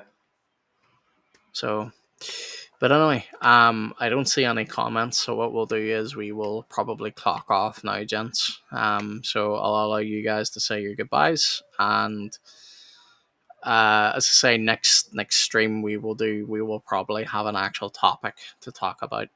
So, but anyway, Gabe, I'll hand over to you to first. Plug your article, plug your website, whatever you need to plug, bro. Go for it. Alrighty, well, you can find me at trinityapologetics.com. I should have an article here up. I'll admit I didn't get very far because I've been distracted, but I should be up within the next hour or so. So be sure to check it out. If you're asleep, I fully understand. You can always visit tomorrow. By the way, Perfect. God bless and love you guys. Love you too, bro.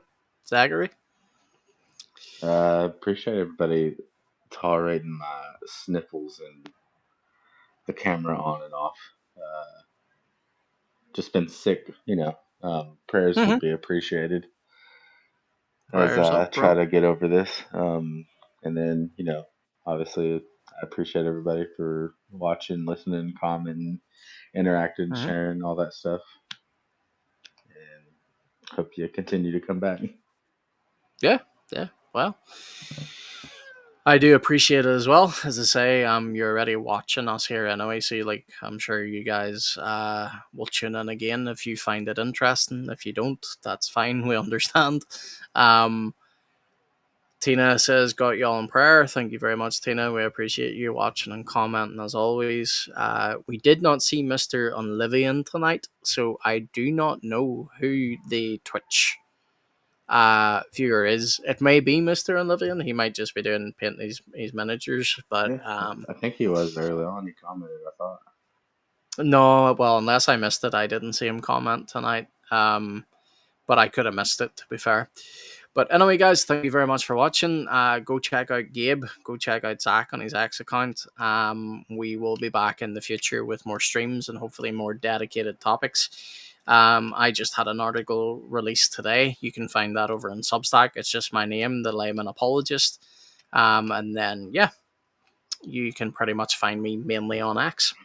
So thank you very much for watching, folks. God bless. God bless.